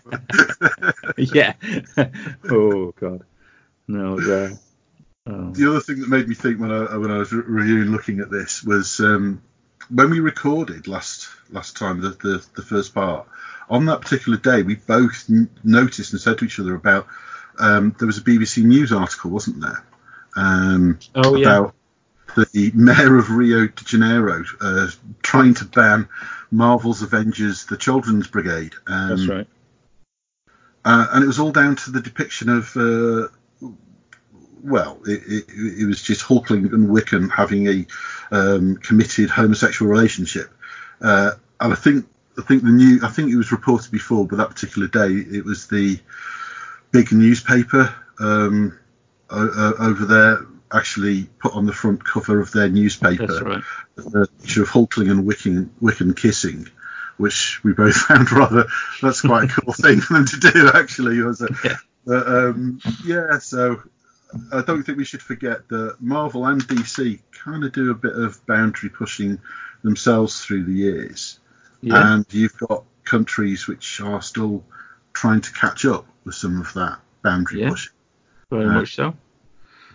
Yeah, I mean, recently there was a lot of that. Well, I think a lot of the criticism of New 52 from DC came from people feeling that they were, perhaps pushing too many boundaries or changing too many characters' sexuality or race, or it seems to be a driving force from a lot of comic gators, really, that this shouldn't happen. Yes. But certainly, Brian Michael Bendis is a big advocate, because he's got a very mixed race family, and I think he's been developing characters particularly to fit the bill of any child who is going to be interested or wanting a good role model in comics. And that's just it. I don't get why people don't understand you need role models to be all shapes, sizes, ethnicity, gender, to appeal to more people. Yeah, it's just well, that's comic gatekeeping, though, isn't it? I don't know. So let's hope comics keep pushing the boundaries. Okay. So, Beasties live draw. Right, this is Sunday the 13th of October. That's 11 till noon in the main theatre. Sean Phillips, Luke McGarry, Arthur Timmins and Lawrence Campbell choose submissions from our public Beastie Challenge. Create and describe in words an imaginary monster or mythical creature, and then bring them to life in a spontaneous live draw. It's hosted by Peter Kessler again, and it's in partnership with the Institut Français. The live draws, just for anyone that's not been to the festival or not managed to get to a live draw before, they are awesome. It's a big auditorium. You get to sit and watch people up on stage with a huge Wacom device, and you actually see them draw live, and it really is something. Sean Phillips and Luke McGarry did live draws last year, didn't they? As well, and it's always really good fun. So definitely recommended. Yeah, unfortunately, I'm always at the table. They're the kind of events. Yeah, I know this kind of sucks for you a bit, doesn't it? Because I can do. It's things like that. I think that the harder ones where you can't.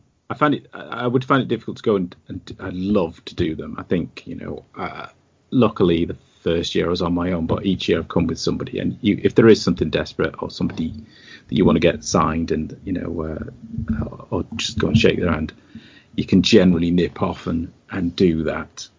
But I think an hour away from the table for a live draw might be. It's kind of hard to pop in for 5 minutes into an auditorium when you've got between the stage and the audience. You've been there, you know what it's like. So, right, I guess this was a bit of a random one, really, for us.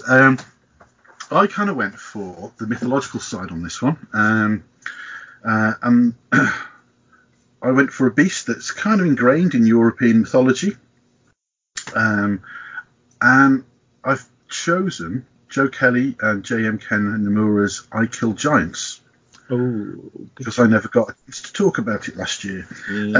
It's partly it, but I just, this is such a favourite in our house, it really is. It's a gorgeous story. It's about Barbara Thorson. The surname itself, I think, given the first nod to Norse mythology there. She's a bit of an outsider. She plays D&D. That's not to say that people who play D&D are outsiders, by the way. I'll deny that. Coincidental. But the D&D comes into it in the fact that there is a bit of a merging of reality and fantasy for her.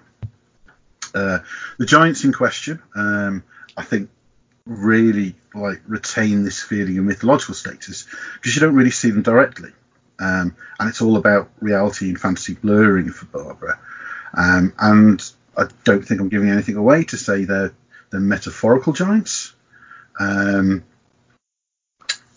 they kind of represent more than she understands.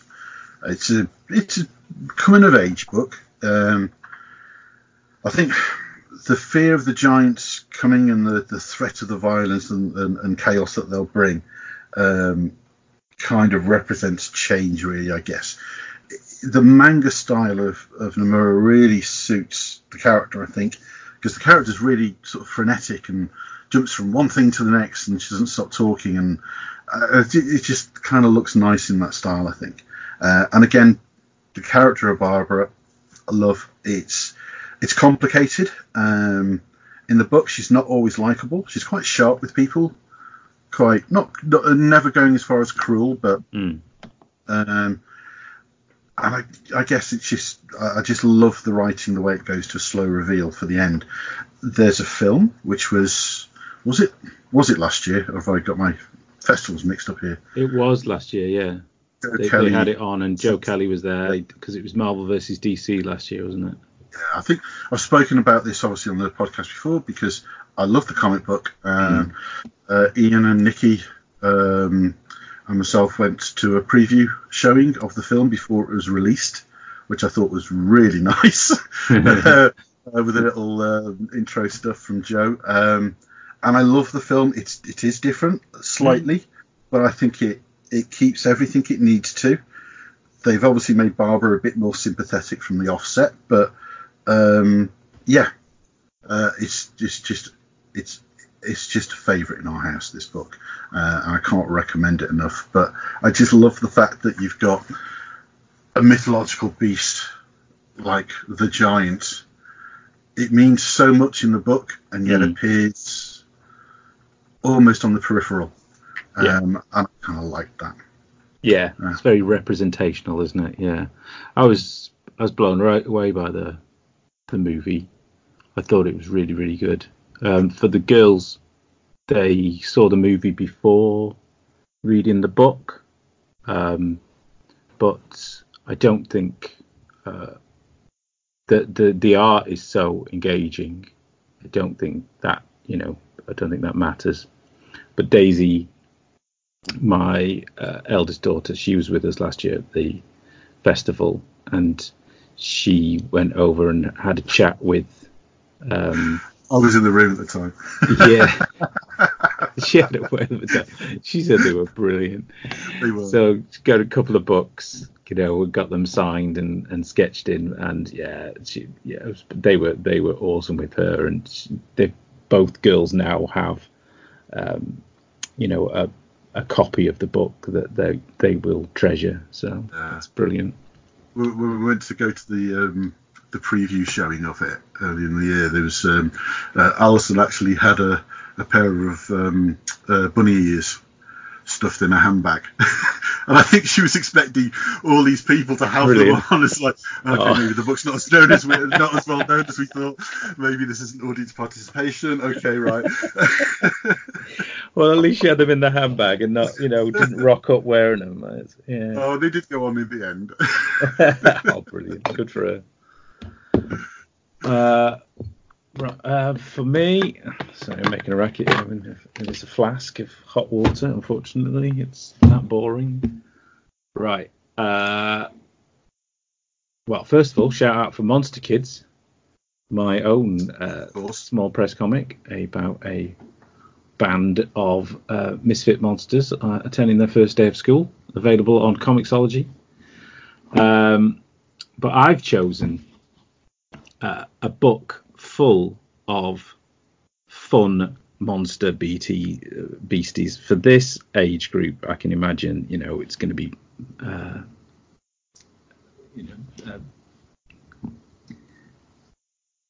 it's going to be fun. The live draw is going to be fun, but I've chosen Monster Fun comic. Did you ever get Monster Fun comic? Right. No. Well, I don't think I got Monster Fun comic, actually. So I did look up the history. I had a Monster Fun annual, and it used to get collected way past the time it had been published. It was published, I think, initially in the early 70s. It was about 73. Oh, it ran from 75 to 76. But that was when it was called Monster Fun. You know what happened back then? Comics would get rolled into other comics, wouldn't it? So some of the characters from Monster Fun were then rolled into the next comic and the next comic. And I can remember getting a comic called Buster, which included, I think, Monster Fun. But some of the characters I was reading, they were carried on being produced in other comics till about 2000. But they had some of the characters, right? I'll go through some of the characters. These might ring a bell. Do you remember there was a character called Gums? Gums was a classic kids comic joke. Jaws. Jaws. Right, yeah. Oh, okay, I get it. I remember Buster. We got Buster, Whizzer and Chips, all those kind of things. I've just done a Google search and I've just seen the Frankenstein guy as well. I recognise him. Frankenstein. Yeah, he was the editor originally. He was the guy behind it all. But I've still got one of those early annuals, I think from 82 or something like that, because they were still around and they got collected. But I didn't realise they were quite as old as they were. But you had characters like Gums, the aforementioned Mickey take on Jaws. He was a giant shark who would chase this lad on a surfboard, and he had false teeth. So pretty much every strip revolved around him losing his false teeth. There was Kid Kong, that was a kind of giant gorilla, but not quite as big as his dad. Donut and Rusty. There were a couple of robots. Obviously, Donut was the nice, shiny, ultra-modern Tory robot, whereas Rusty was the working class put-upon robot. Draculas. There was a great one called Creature Teacher. That was a bit like kind of the Bash Street Kids, with a kind of Cthulhu-esque monster as the main teacher. There was Martha's Monster Makeup, which was a particularly nice looking strip. That was drawn by Ken Reed, and that stood out from all of the others for its artistic splendor. There's one called Teddy Scare. It was about a teddy bear that usually would get left somewhere, and then a scene would enact in front of it. Usually its owner would be bullied by somebody, and then the teddy bear would grow into a full-size huge grizzly bear, and usually chase the other person and rip the seats of their pants out. So yeah, just full-on fun. I remember it as being a really good mix of monster themes. It wasn't all Frankenstein or the usual monsters. And there was something, one of my favourite bits in it was there was something called Terror TV, and they would do a parody of TV programmes of the time. So they did, and some of them were, really tenuous, or, really, they worked hard to get the puns in. They did More Scream and Wince, which was Morecambe and Wise. Nation Weird. Nation. That was your life. I've got to ask this as well, because I've just Googled some of these stuff, and I'm thinking, like, okay, I remember that. This is really bringing back stuff here. It's weird, isn't it? Am I right in saying that Buster was kind of a northern comic? Oh, was it?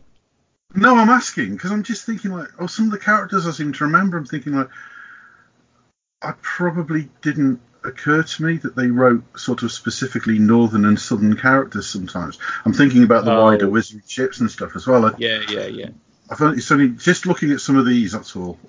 Just some of the images I'm looking at. Well, there was definitely that class divide, even in kids' comics, wasn't there? Walter Softy and kids from another school. But it was IPC, so it was made down south. It wasn't one of the Dundee-based ones, was it? But yeah, Skarsky and Lurch instead of Starsky and Hag Pie. Horrortunity Shocks instead of Opportunity Docs. Yeah, it was like I say, for the strips to carry on as long as some of them did, and for me to go back and find that some of the stuff I was reading was 10 years old and still being collected and obviously still selling, I think it's a testament to some of the creators and some of the ideas in this thing. But yeah, monster fun. Oh God, you're really reminding everyone what old fogies we are. Yeah. To remember stuff like that. Look it up. I'm still going through pages of images, and it's just like sparking little memories. Like, oh, why have I forgotten about this? And yeah. Did you see Creature Teacher? No. I'll do that one separately. Creature Teacher is amazing. Yeah. I was just looking at Martha's Munster makeup. Yeah, that was one of my favourites. That looked so good. Ken Reed was amazing.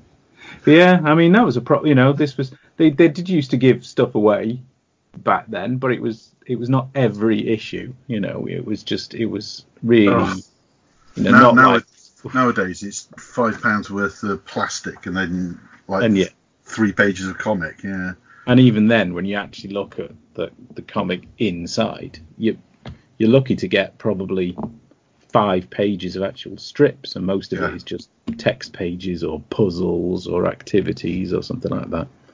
Yeah. Okay, so A Walk on the Dark Side. Right, A Walk on the Dark Side with Becky Cleenan, Junko Mizuno, and Melina Huta. Screen 1, 12:15 to 1:15 on the Sunday. All ages. 3 artists who all meddle with the magical, macabre and mythological come together to discuss the appeal of the dark side. Becky Cleenan's notable works include Gotham Academy for DC Comics, The Punisher for Marvel, and Southern Cross and By Chance or Providence for Image Comics. She's illustrated comics for Mondo and artwork for brands like Clutch, The Sword, My Chemical Romance, I know which one, Black Sabbath. Her most recent self-published book is The Adventures of the Moss Babies, a zine for her D&D party. Another one that I know of. Having grown up in Tokyo, Junko Mizuno is recognised for her unique visual iconography of powerful and often sexy women. Sources of inspiration stem from fetish, folk, religious, psychedelic, pin-up and advertising art, as well as vintage toys, fashion, food, comic, nature, movies, TV shows, video games. Melina Huta is a Finnish-Polish artist who has worked on everything from record and book covers to editorial illustrations and tattooing. She incorporates a wide range of inspiration, including 1990s Japanese manga and animation, sci-fi films and literature, contemporary and historical fashion, Gothic subculture, Slavic and Asian folktales, and more. And I got to say, this is a definite event for me to attend. And in particular, I'm a big fan of Becky Cleenan's stuff and Mizuno as well. Follow Mizuno on Twitter, honestly, for really bizarre content.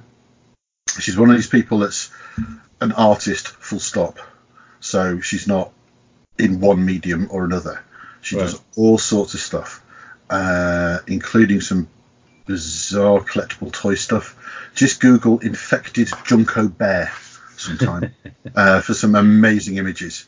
Could write that down. All right, is it me or you first?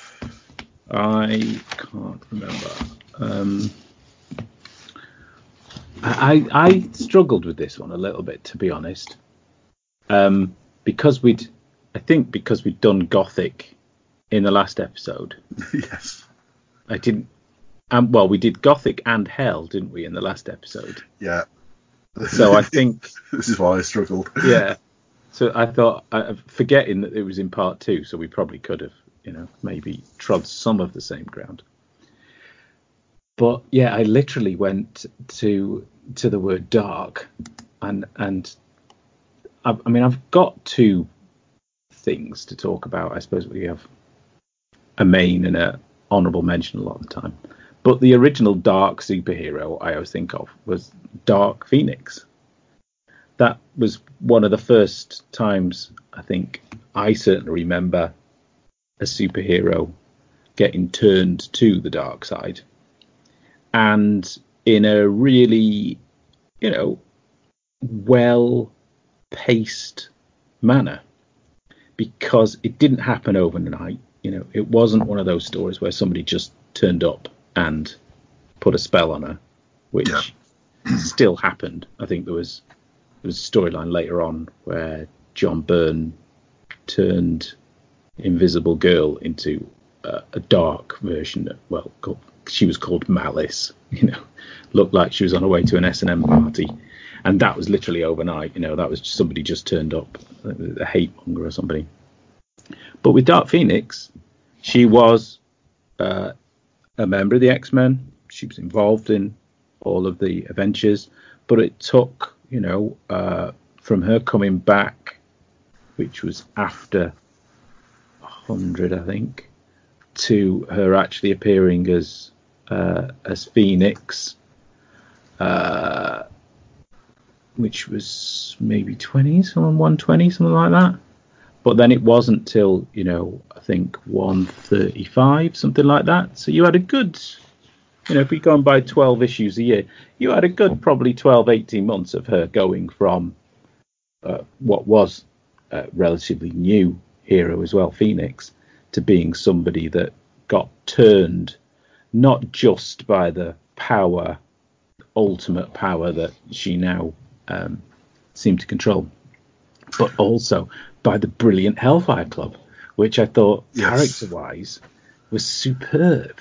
I mean, and funnily enough, I mentioned the X-Men companion earlier because there was lots in that book. It was a real behind-the-scenes sort of breakdown of some elements of the series which I hadn't picked up on.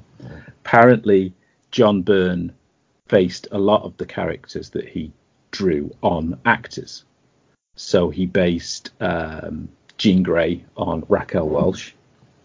I didn't know that. He based Colossus on the guy from Beverly Hillbillies.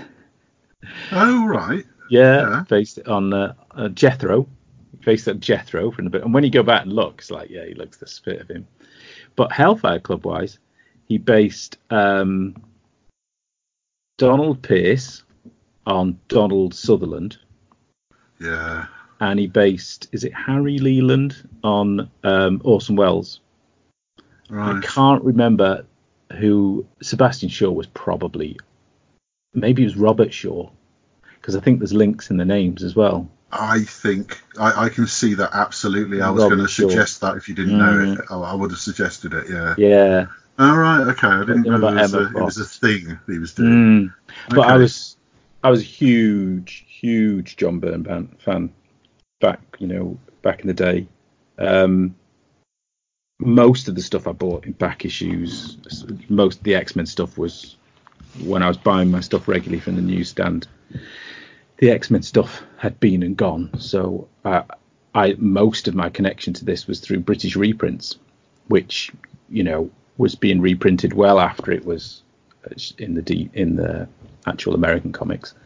So you would have, I think Rampage had X-Men as a backup, Rampage monthly, so that was a black and white as well. So you got to see the artwork in without all of the colours, so it looked even more crisp. I thought maybe it's a bit of an easy one going to, but yeah, Dark Phoenix, I thought it was You've also kind of explained why the film didn't work. I haven't seen the film. Right. I like it. It's got some lovely visual effects. Yeah. And yeah, it's got enough people that I really love that it's just watchable. It's absolutely, candy for the eyes. But what it was trying to achieve, it's just like, no, if you'd have done a TV series, it would have worked. You needed a slow transformation. It was kind of well done, and because they had to do it very in a short length of time. Yeah. But yeah, it's just like nowadays, now you know what they can do with a TV series. I just think of things and think, actually, I think I prefer a TV series. I wouldn't have said that 5 years ago about anything. But again, I'm personally, I would be happy for a Hellboy TV series even. Yeah, definitely BPRD. Yeah. Now we're talking. No, I do want to watch the Dark Phoenix, but primarily because, and I found out much later about this, but Dazzler makes a little cameo in it. Yeah. Huge Dazzler fan. That's the really nice thing about Dazzler. about the whole film series is they've done 70s, 80s, 90s. That's right, yeah. And yeah, it's just like I was kind of popping up and down in my seat in the cinema. It's like Alison had no idea what was making me so excited, because it was like the one scene where there was absolutely nothing exciting or adrenaline filled happening other than some kids walking past in the background in just in the right uniforms or the right. It was just. Do you know? Being behind the table, you see lots of people come by in cosplay, and you know I'll compliment them and have a chat with people, but there's only one person I think so far that I've made the trek to the other side of the table, which can be quite difficult sometimes, and it was in Thought Bubble. I had to go behind I think 3 tables to get out, but somebody in Thought Bubble, I think maybe a couple of years ago, was an absolutely fantastic Dazzler, so I had to have a picture taken with her, and she's the only cosplay person that I've had my picture taken with. She was brilliant. She had the roller skates and she had the microphone. Spot on, absolutely spot on, perfect. Sorry, honourable mention: Winter Soldier. Ah, right. That's probably more down the route I was going, actually. Yeah. Anti-hero. Because exactly. Yeah, because I think I went the obvious. I mean, you put Dark in front of anybody's name nowadays, but it wasn't such a thing back when Dark Phoenix came about. But now you do have, I suppose, Dark versions. But yeah, anti-heroes was another route. Because again, my favourite Wolverines are always when he goes to the dark side and goes, starts becoming the anti-hero. But again, with Watchmen, I have to admit, I'm personally always drawn to Rorschach. He possibly doesn't have the most interesting backstory. He's got a grim backstory, but just the whole concept of him. Walter Kovacs is just the darkest of the very darkest Dark Knights, isn't he? It's just, I love how he's still on the side of good in inverted commas, but yeah. And then I was thinking, like, even I think 2000 AD has always excelled at sort of anti-heroes, with Dredd himself. And again, I think I would probably say the second most favourite 2000 AD character generally is always Slanya as well, and he's very anti-hero in the way he works. But I've written this down, I've actually gone for the vengeful, violent and vexatious V. Alan Moore's dystopian anti-hero. And I think there was a couple of things that triggered this. First, I think he has one of the darkest origin stories. He was interned at the Lark Hill resettlement camp, and he was basically tortured, experimented on by a resettlement camp that was actually run by the fascist Norse Fire Group political party, who was actually in government at the time.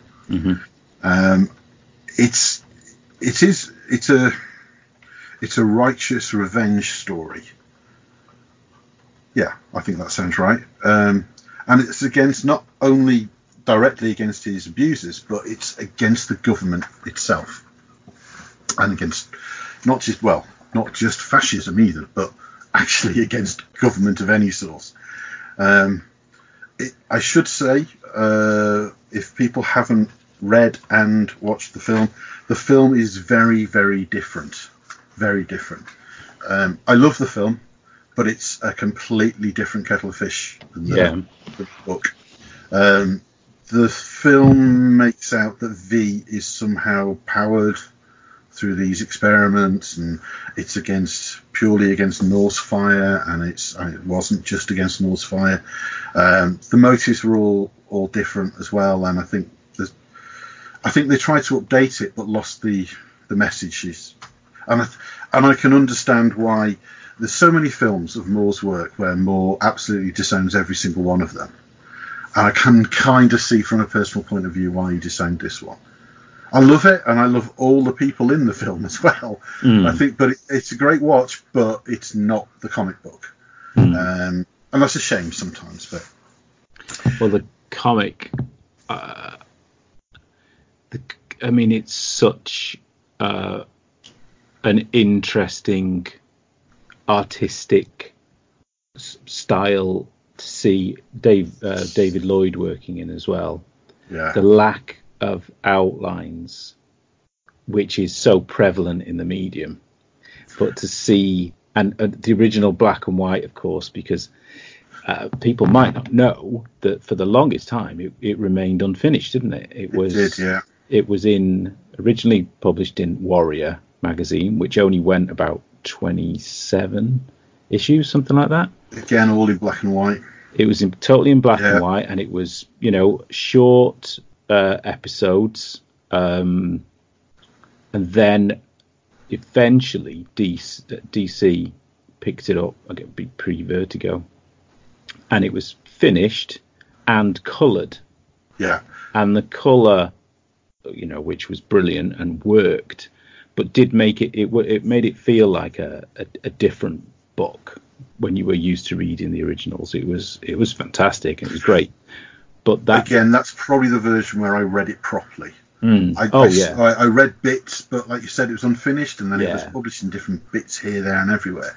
So that's probably the version I first bought. Yeah, that's right. When you're reading it amongst other, the problem sometimes with anthology comics is when you are reading it amongst other things. You have the Knockabout Bo Jeffries saga after reading V for Vendetta, and it's all, it all gets slightly affected by everything else that's around it, whether it's Zerk. A bit like other Moore's work, you can't differentiate, I don't think, because the writing and the artwork is the thing. Mm-hmm. You can't say, oh, the artwork let it down, or oh, the writing let it down. You can't differentiate with things like that and Watchmen. They are the same. It wouldn't work with just the writer. It wouldn't have worked with just the artist. It's one of those things where it's the combination of the two. Definitely, completely.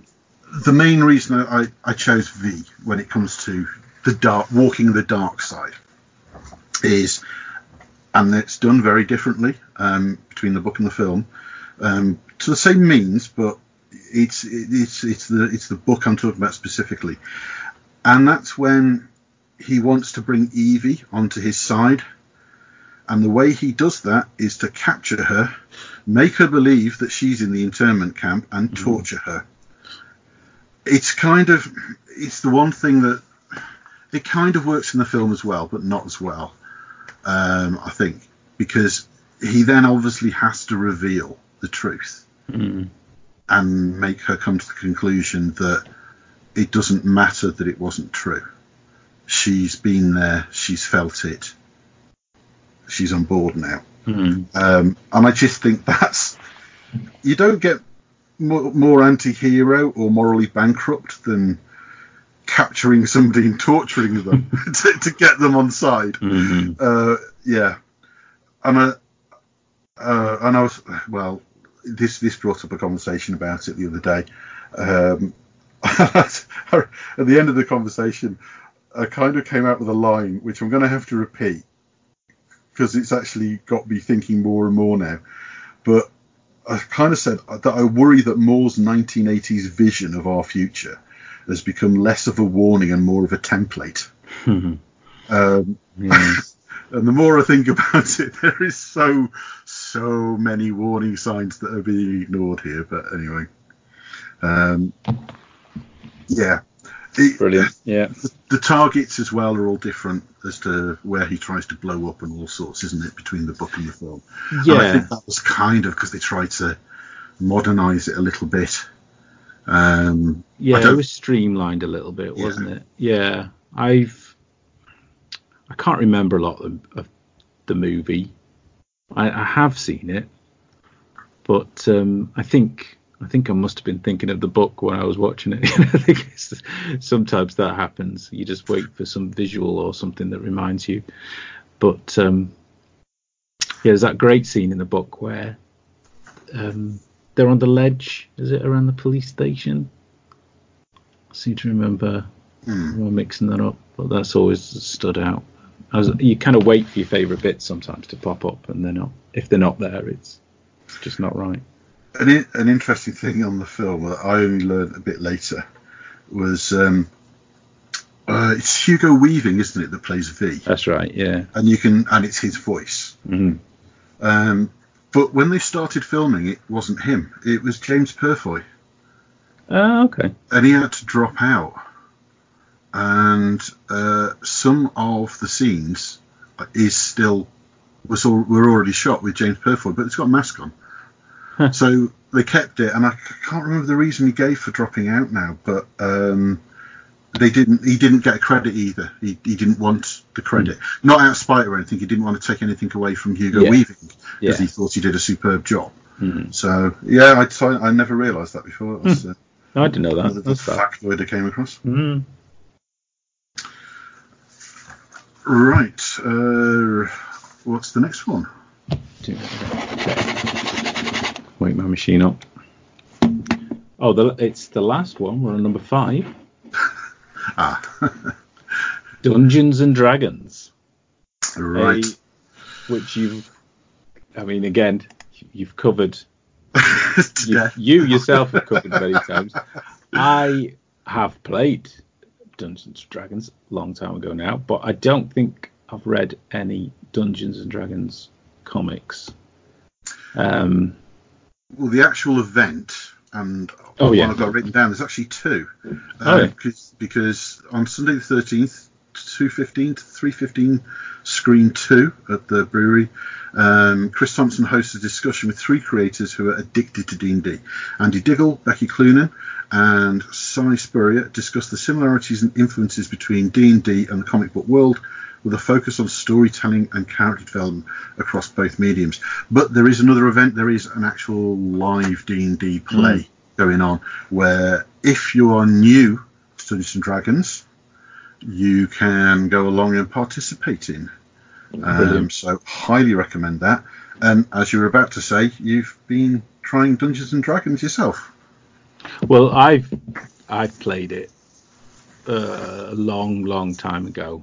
But Daisy, funnily enough, she's joined a D&D group in Bournemouth. She's been waiting to move to you. Part of the reason, because I think a lot of her crowd were into it, threatened to do it, but now she's finally, somewhere where there is a more organised club. But no, I've not played it again recently, but it was incredibly important to me, I have to say, growing up. Me and my mates were of just the right time, interested in just the right books. We were able to meet up regularly in school. We were all reading Conan and Fafhrd and the Grey Mouser, and then the trip to the comic shop usually coincided then with the trip to Games Workshop. Can we quickly mention for younger listeners that this was a very different Games Workshop to what you would find nowadays on the street? It wasn't just Games Workshop products. It was a lot of, but they basically sold any role-playing game type of stuff that was out there. There wasn't really that many miniatures involved at all in the shops. They were just proper role-playing game shops, weren't they? Yeah. Really, to start off with. Yeah, really mixed. You could, and you'd get White Dwarf magazine, as well. The Barbarian White Dwarf magazine, yeah. So it was something that was really, as well as comics. I mean, there were people in our D&D group that didn't read comics, but for me and my 2 best mates at the time, we would regularly read our comics.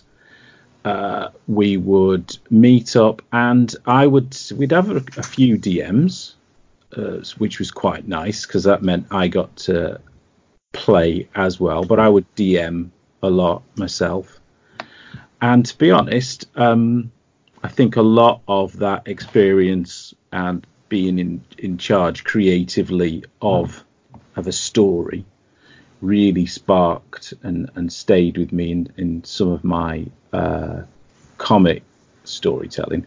And funnily enough, there are still, some of the characters that I have ended up folding into Silverbeard, the comic that I recently kickstarted. Some of those started out as D&D characters. Not always my own, some might be influenced by other people, but there are absolutely a couple of characters that visually might have changed, but have been, around that long since, those early heady games.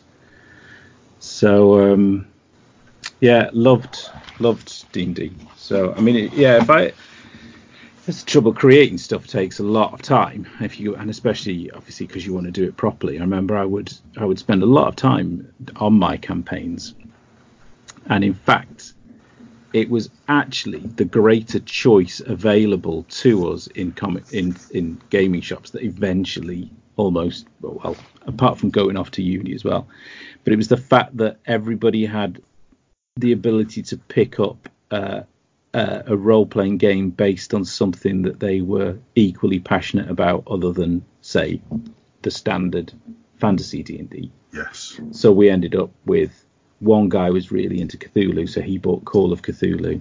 Another guy bought, I think, RuneQuest. I ended up with one. Was it Gangbusters? That was the TSR one, wasn't it? Yeah, I don't think it was the pulp one that I ended up with. So it was all sort of, Lost Worlds and detectives. And then we had, throw into that mix, somebody had Gamma World, and before you know it, the one standard D&D game that we had become sort of fractured, and people wanted to play their game of the moment. So unfortunately, the greater choice was something that probably actually stopped us playing more. Stopped us playing the main game. But yeah, we did it for a long time. Hugely enjoyed it. I've played consistently since I was 9 years old. Brilliant. And I really don't differentiate. When it comes to hobby, I don't really differentiate between D&D and comics. Because to me, they're just the best medium for having an adventure story. I really do just see it's the best creative mediums, I think, full stop. You mentioned, again, D&D really is a byword for role-playing games as well. It's the original, best, properly published one, and that's why it's entered the the public psyche from such a long time ago, and today there's so many role-playing games out there. I myself probably own nearing 100 systems, and I wouldn't be doing that, because a system can be as much as just like a small booklet with a different set of rules for a different genre, but of the main systems, I play a lot of them still play Call of Cthulhu.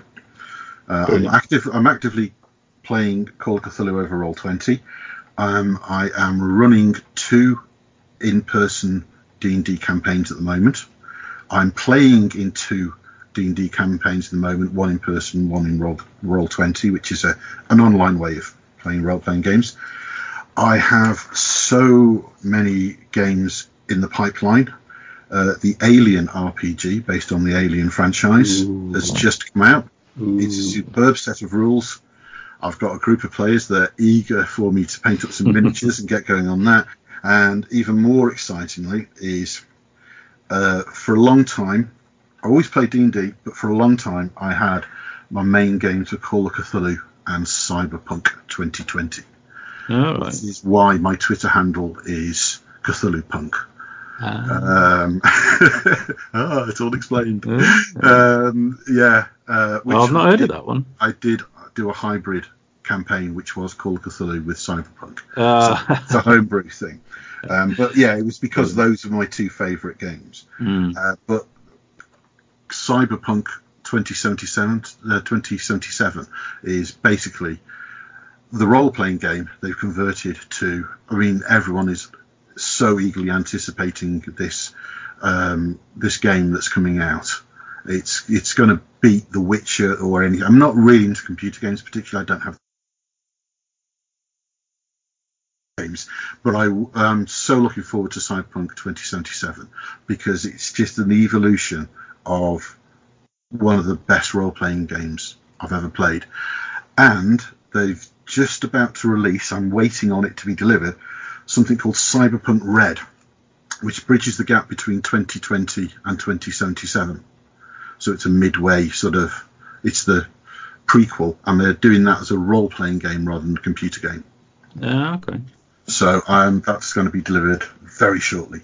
There's a starter kit coming out. So, it's as much a passion of mine as it is comics. It really is. And as you alluded to before, the reason I've done it to death is if you catch episodes 53, 54 and 55, I did a 3-part history of Dungeons and Dragons and comics. It's as if I knew that this was going to be part of the festival. I must have had a tip-off. What can I say? That just covers everything. I haven't got a D&D comic. I started to go down the kind of. I did actually look up. I did look up dungeons in comics. Oh, right. Okay. There's a French comic called Dungeon apparently, and I was thinking, all right, so I've read lots of comics with dragons in them, but in the course of my podcast listening, I came across a little tidbit which connects comics to Dungeons and Dragons, which I wondered if you knew about, and that is that Gardner Fox, who was responsible for many Golden Age DC creations such as Flash, the Sandman, Dr. Fate, Hawkman, and the Justice Society of America. I think he wrote the first appearance of that. And in the Silver Age, he helped revamp the Atom, Hawkman. I think Justice League of America was him, and he introduced Batgirl, and the multiverse, the DC multiverse, is credited to him as well because he wrote the famous Flash of Two Worlds story in Flash 123. Well, he had a long career in comics. He worked primarily for DC for I think till sort of the late 60s. I can't remember. Oh, that was right. He was involved in a strike. They wanted better treatment, better pay. I think there was some people getting paid not the same. And he was punished for being involved in the strike, basically, and put on, I think, lesser stories and books. He eventually did a few stories at Marvel. But then he started writing paperbacks, and he wrote over 100 novels. One of, I think he wrote basically paperback a year till his death. I think that the paperback seemed to be essentially one book. You could get by on that. The variety of genres, apparently. Sometimes apparently a little risque. I think the person that I was listening to, I can't remember her name. She's just written a biography of Gardner Fox. I should have written it down. But some of them were a bit soft porny, apparently, bodice rippers. Right. But he wrote a series of books about a barbarian swordsman called Kothar. And one Gary Gygax was a huge fan of these books. And apparently they even became friends. I can't remember. I've got a couple of pages, but there is some elements, I think, from these books which made it into D&D. I think he credits Gardner Fox in. Is there a page of like influences or acknowledgements? I was about to say, was it in that? In the first edition, there was a huge page, and I think probably the first or second one was the Grey Mouser series. Right. Yeah, I remember. And Moorcock was in there, and blah, blah, blah. Yeah, but that was a big influence as well. Yeah. Yeah. So, so he's listed in that as well, was he? Apparently, yeah. He's. It says here, supposedly Gary Gygax took the idea of the Lich, a kind of ultra powerful undead sorcerer from Fox's first Kothar book, right? In which the living dead wizard Af Gorkan gives Kothar the magic sword known as Frostfire. So yeah, I thought it was quite. I didn't know about the connection, but.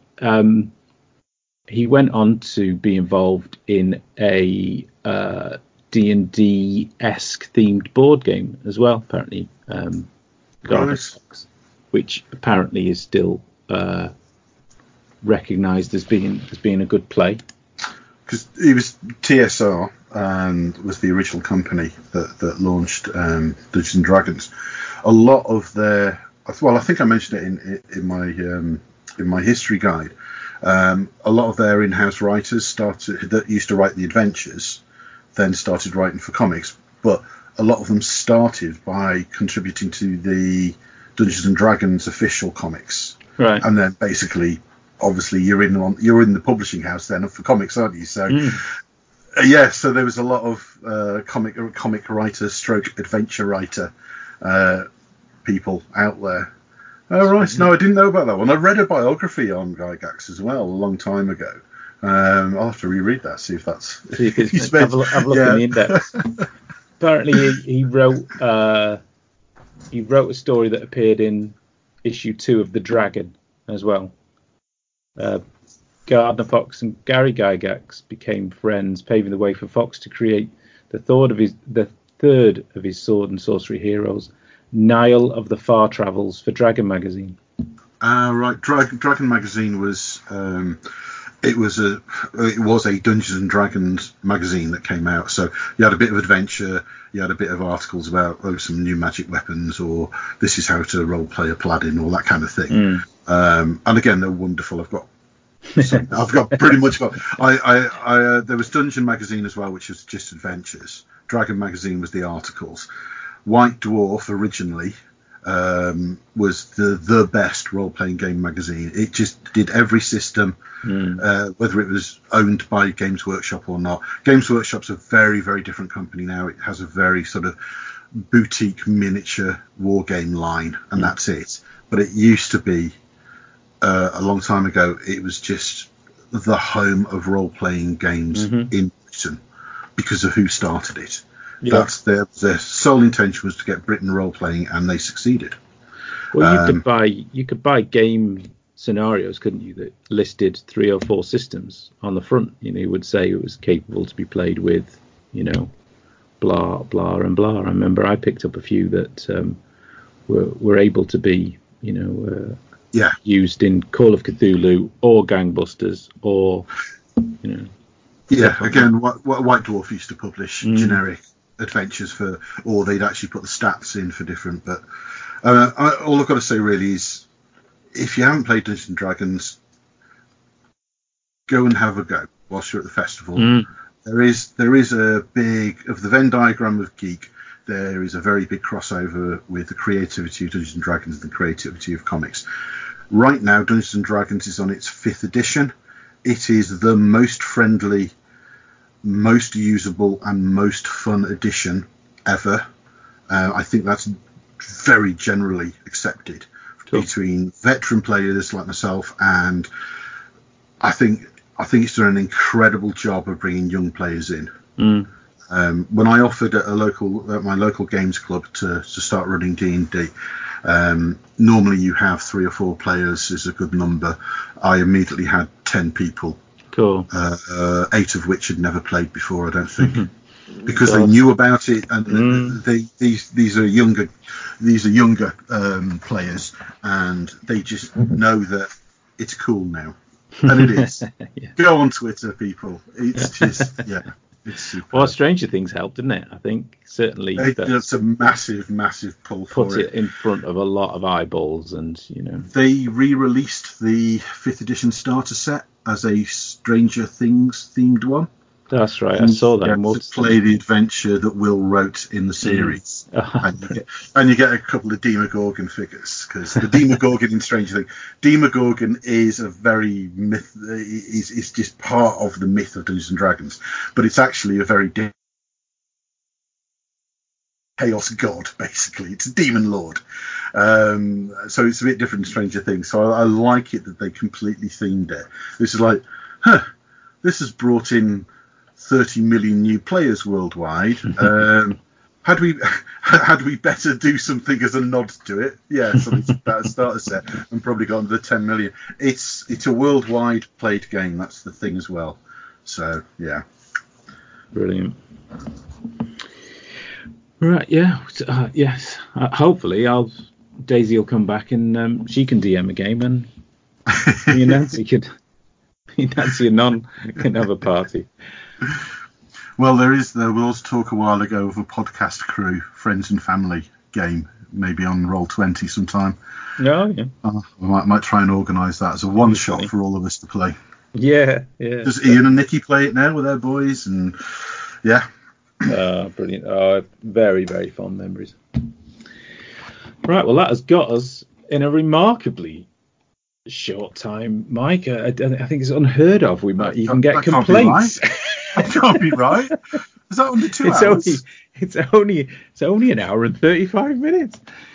But yes, so that's 10 festival events covered in roughly the time it'll take you to attend those events, probably.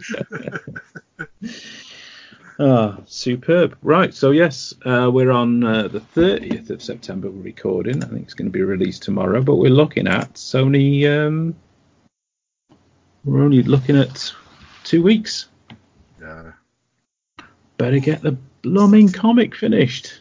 See, it's all play for me. It's work for you, isn't it? Well, the trouble is, it's each year I think, I'll be ahead of it, and I was going really well this year, and then technical problems. I lost my digital art device that I've been using for Silverbird, which has speeded me up a lot, and that went in for repairs. And then I got another one, and then just trying to do something like that in the school holidays when all of that is going on was a mistake. I think my timing was off, but it's so close. I'm 4 or 5 pages, so I'm pretty sure that I'll be able to get some copies ready for the lakes, because there's lots of people who have work in the lakes, and it'd be nice to even pass on to anybody who's backed it, to be able to pass it on in person. So yeah, I'm looking forward to that. So yeah, I'm really really dying to actually hold it out.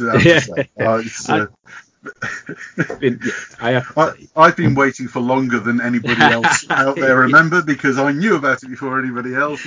That's true. You're definitely one of the first people to read the script as well. So no, I had lots of help and advice, much appreciated. There is a big thank you page in the first issue. So there's lots of people that I have name checked for all their help, support, advice, etc. But yeah, so a couple of weeks. So hopefully, if you are listening to this and you recognise either of our voices, then tap us on the shoulder, say hello, and we are contractually obliged to wear podcast T-shirts, I believe. Right now, I don't think it'll fit anymore, man. I've put a bit of weight on. I was definitely too optimistic ordering the large. I remember thinking at the time, it's just not a good idea. All right, brilliant. Right, well, thanks for listening as ever. Hope to see you at the Lakes Festival if you are going to be there. And thanks for listening. Till next time. Cheers. Right, there we go. So, in a few weeks. It's not even a few. It's a couple. In 11 few is days. 3. A couple is like... I know, 11 days. My son's birthday all kicks off. Bless him. What are we doing for my birthday, Mummy? We're going to the festival. All right, Mummy. Yeah. Can I have my friend's back? No. Festival. But you say that means that he gets to spend the weekend doing a few bits, and then when he gets a bit bored or fed up or tired because he's that age, he comes back and plays video games without any hassle. I know, right? That's like the perfect birthday for him. It is a perfect birthday. He gets to go see the Edrington Brothers, which is like the icing on the cake for him because he just loves those two. And he gets to go around and collect badges because he likes to do that too. And yeah, have a look at all the books. So he'll be like, Mum, it's my birthday. Can I have this and that? And can I have Mum? That'd be it. Not that he sounds like that. I mean, he's 14, for God's sake. No, he still sounds like that. He really does. Right. Okay. So enjoy the festival. Come and say hello, as I said before. Yes. And we look forward to seeing you all there. And we then look forward to bringing you a full report. Yes, we will do. Straight after on the 15th. Oh, I'm off, aren't I? I'm not at work that day. I don't know. You tell me. I'm not your calendar. I don't know. I booked something. No, we're actually off on the 14th. I thought it was the 14th. I'm at work on the 15th. Yeah, so am I. Oh, that's a shame. Yeah, so we'll be sending you the fun we've had whilst working hard. Yes. Oh, joy. Fun. Okay, enjoy, and we will see you then. Hopefully see you there. See you there. Drinks on you. Bye. Thank you for listening. Find out more about the festival at comicartfestival.com. Find out more about the show and how to contact us at comicartpodcast.uk. Find us on Twitter, Facebook and Instagram. Music composed by Pop Noir.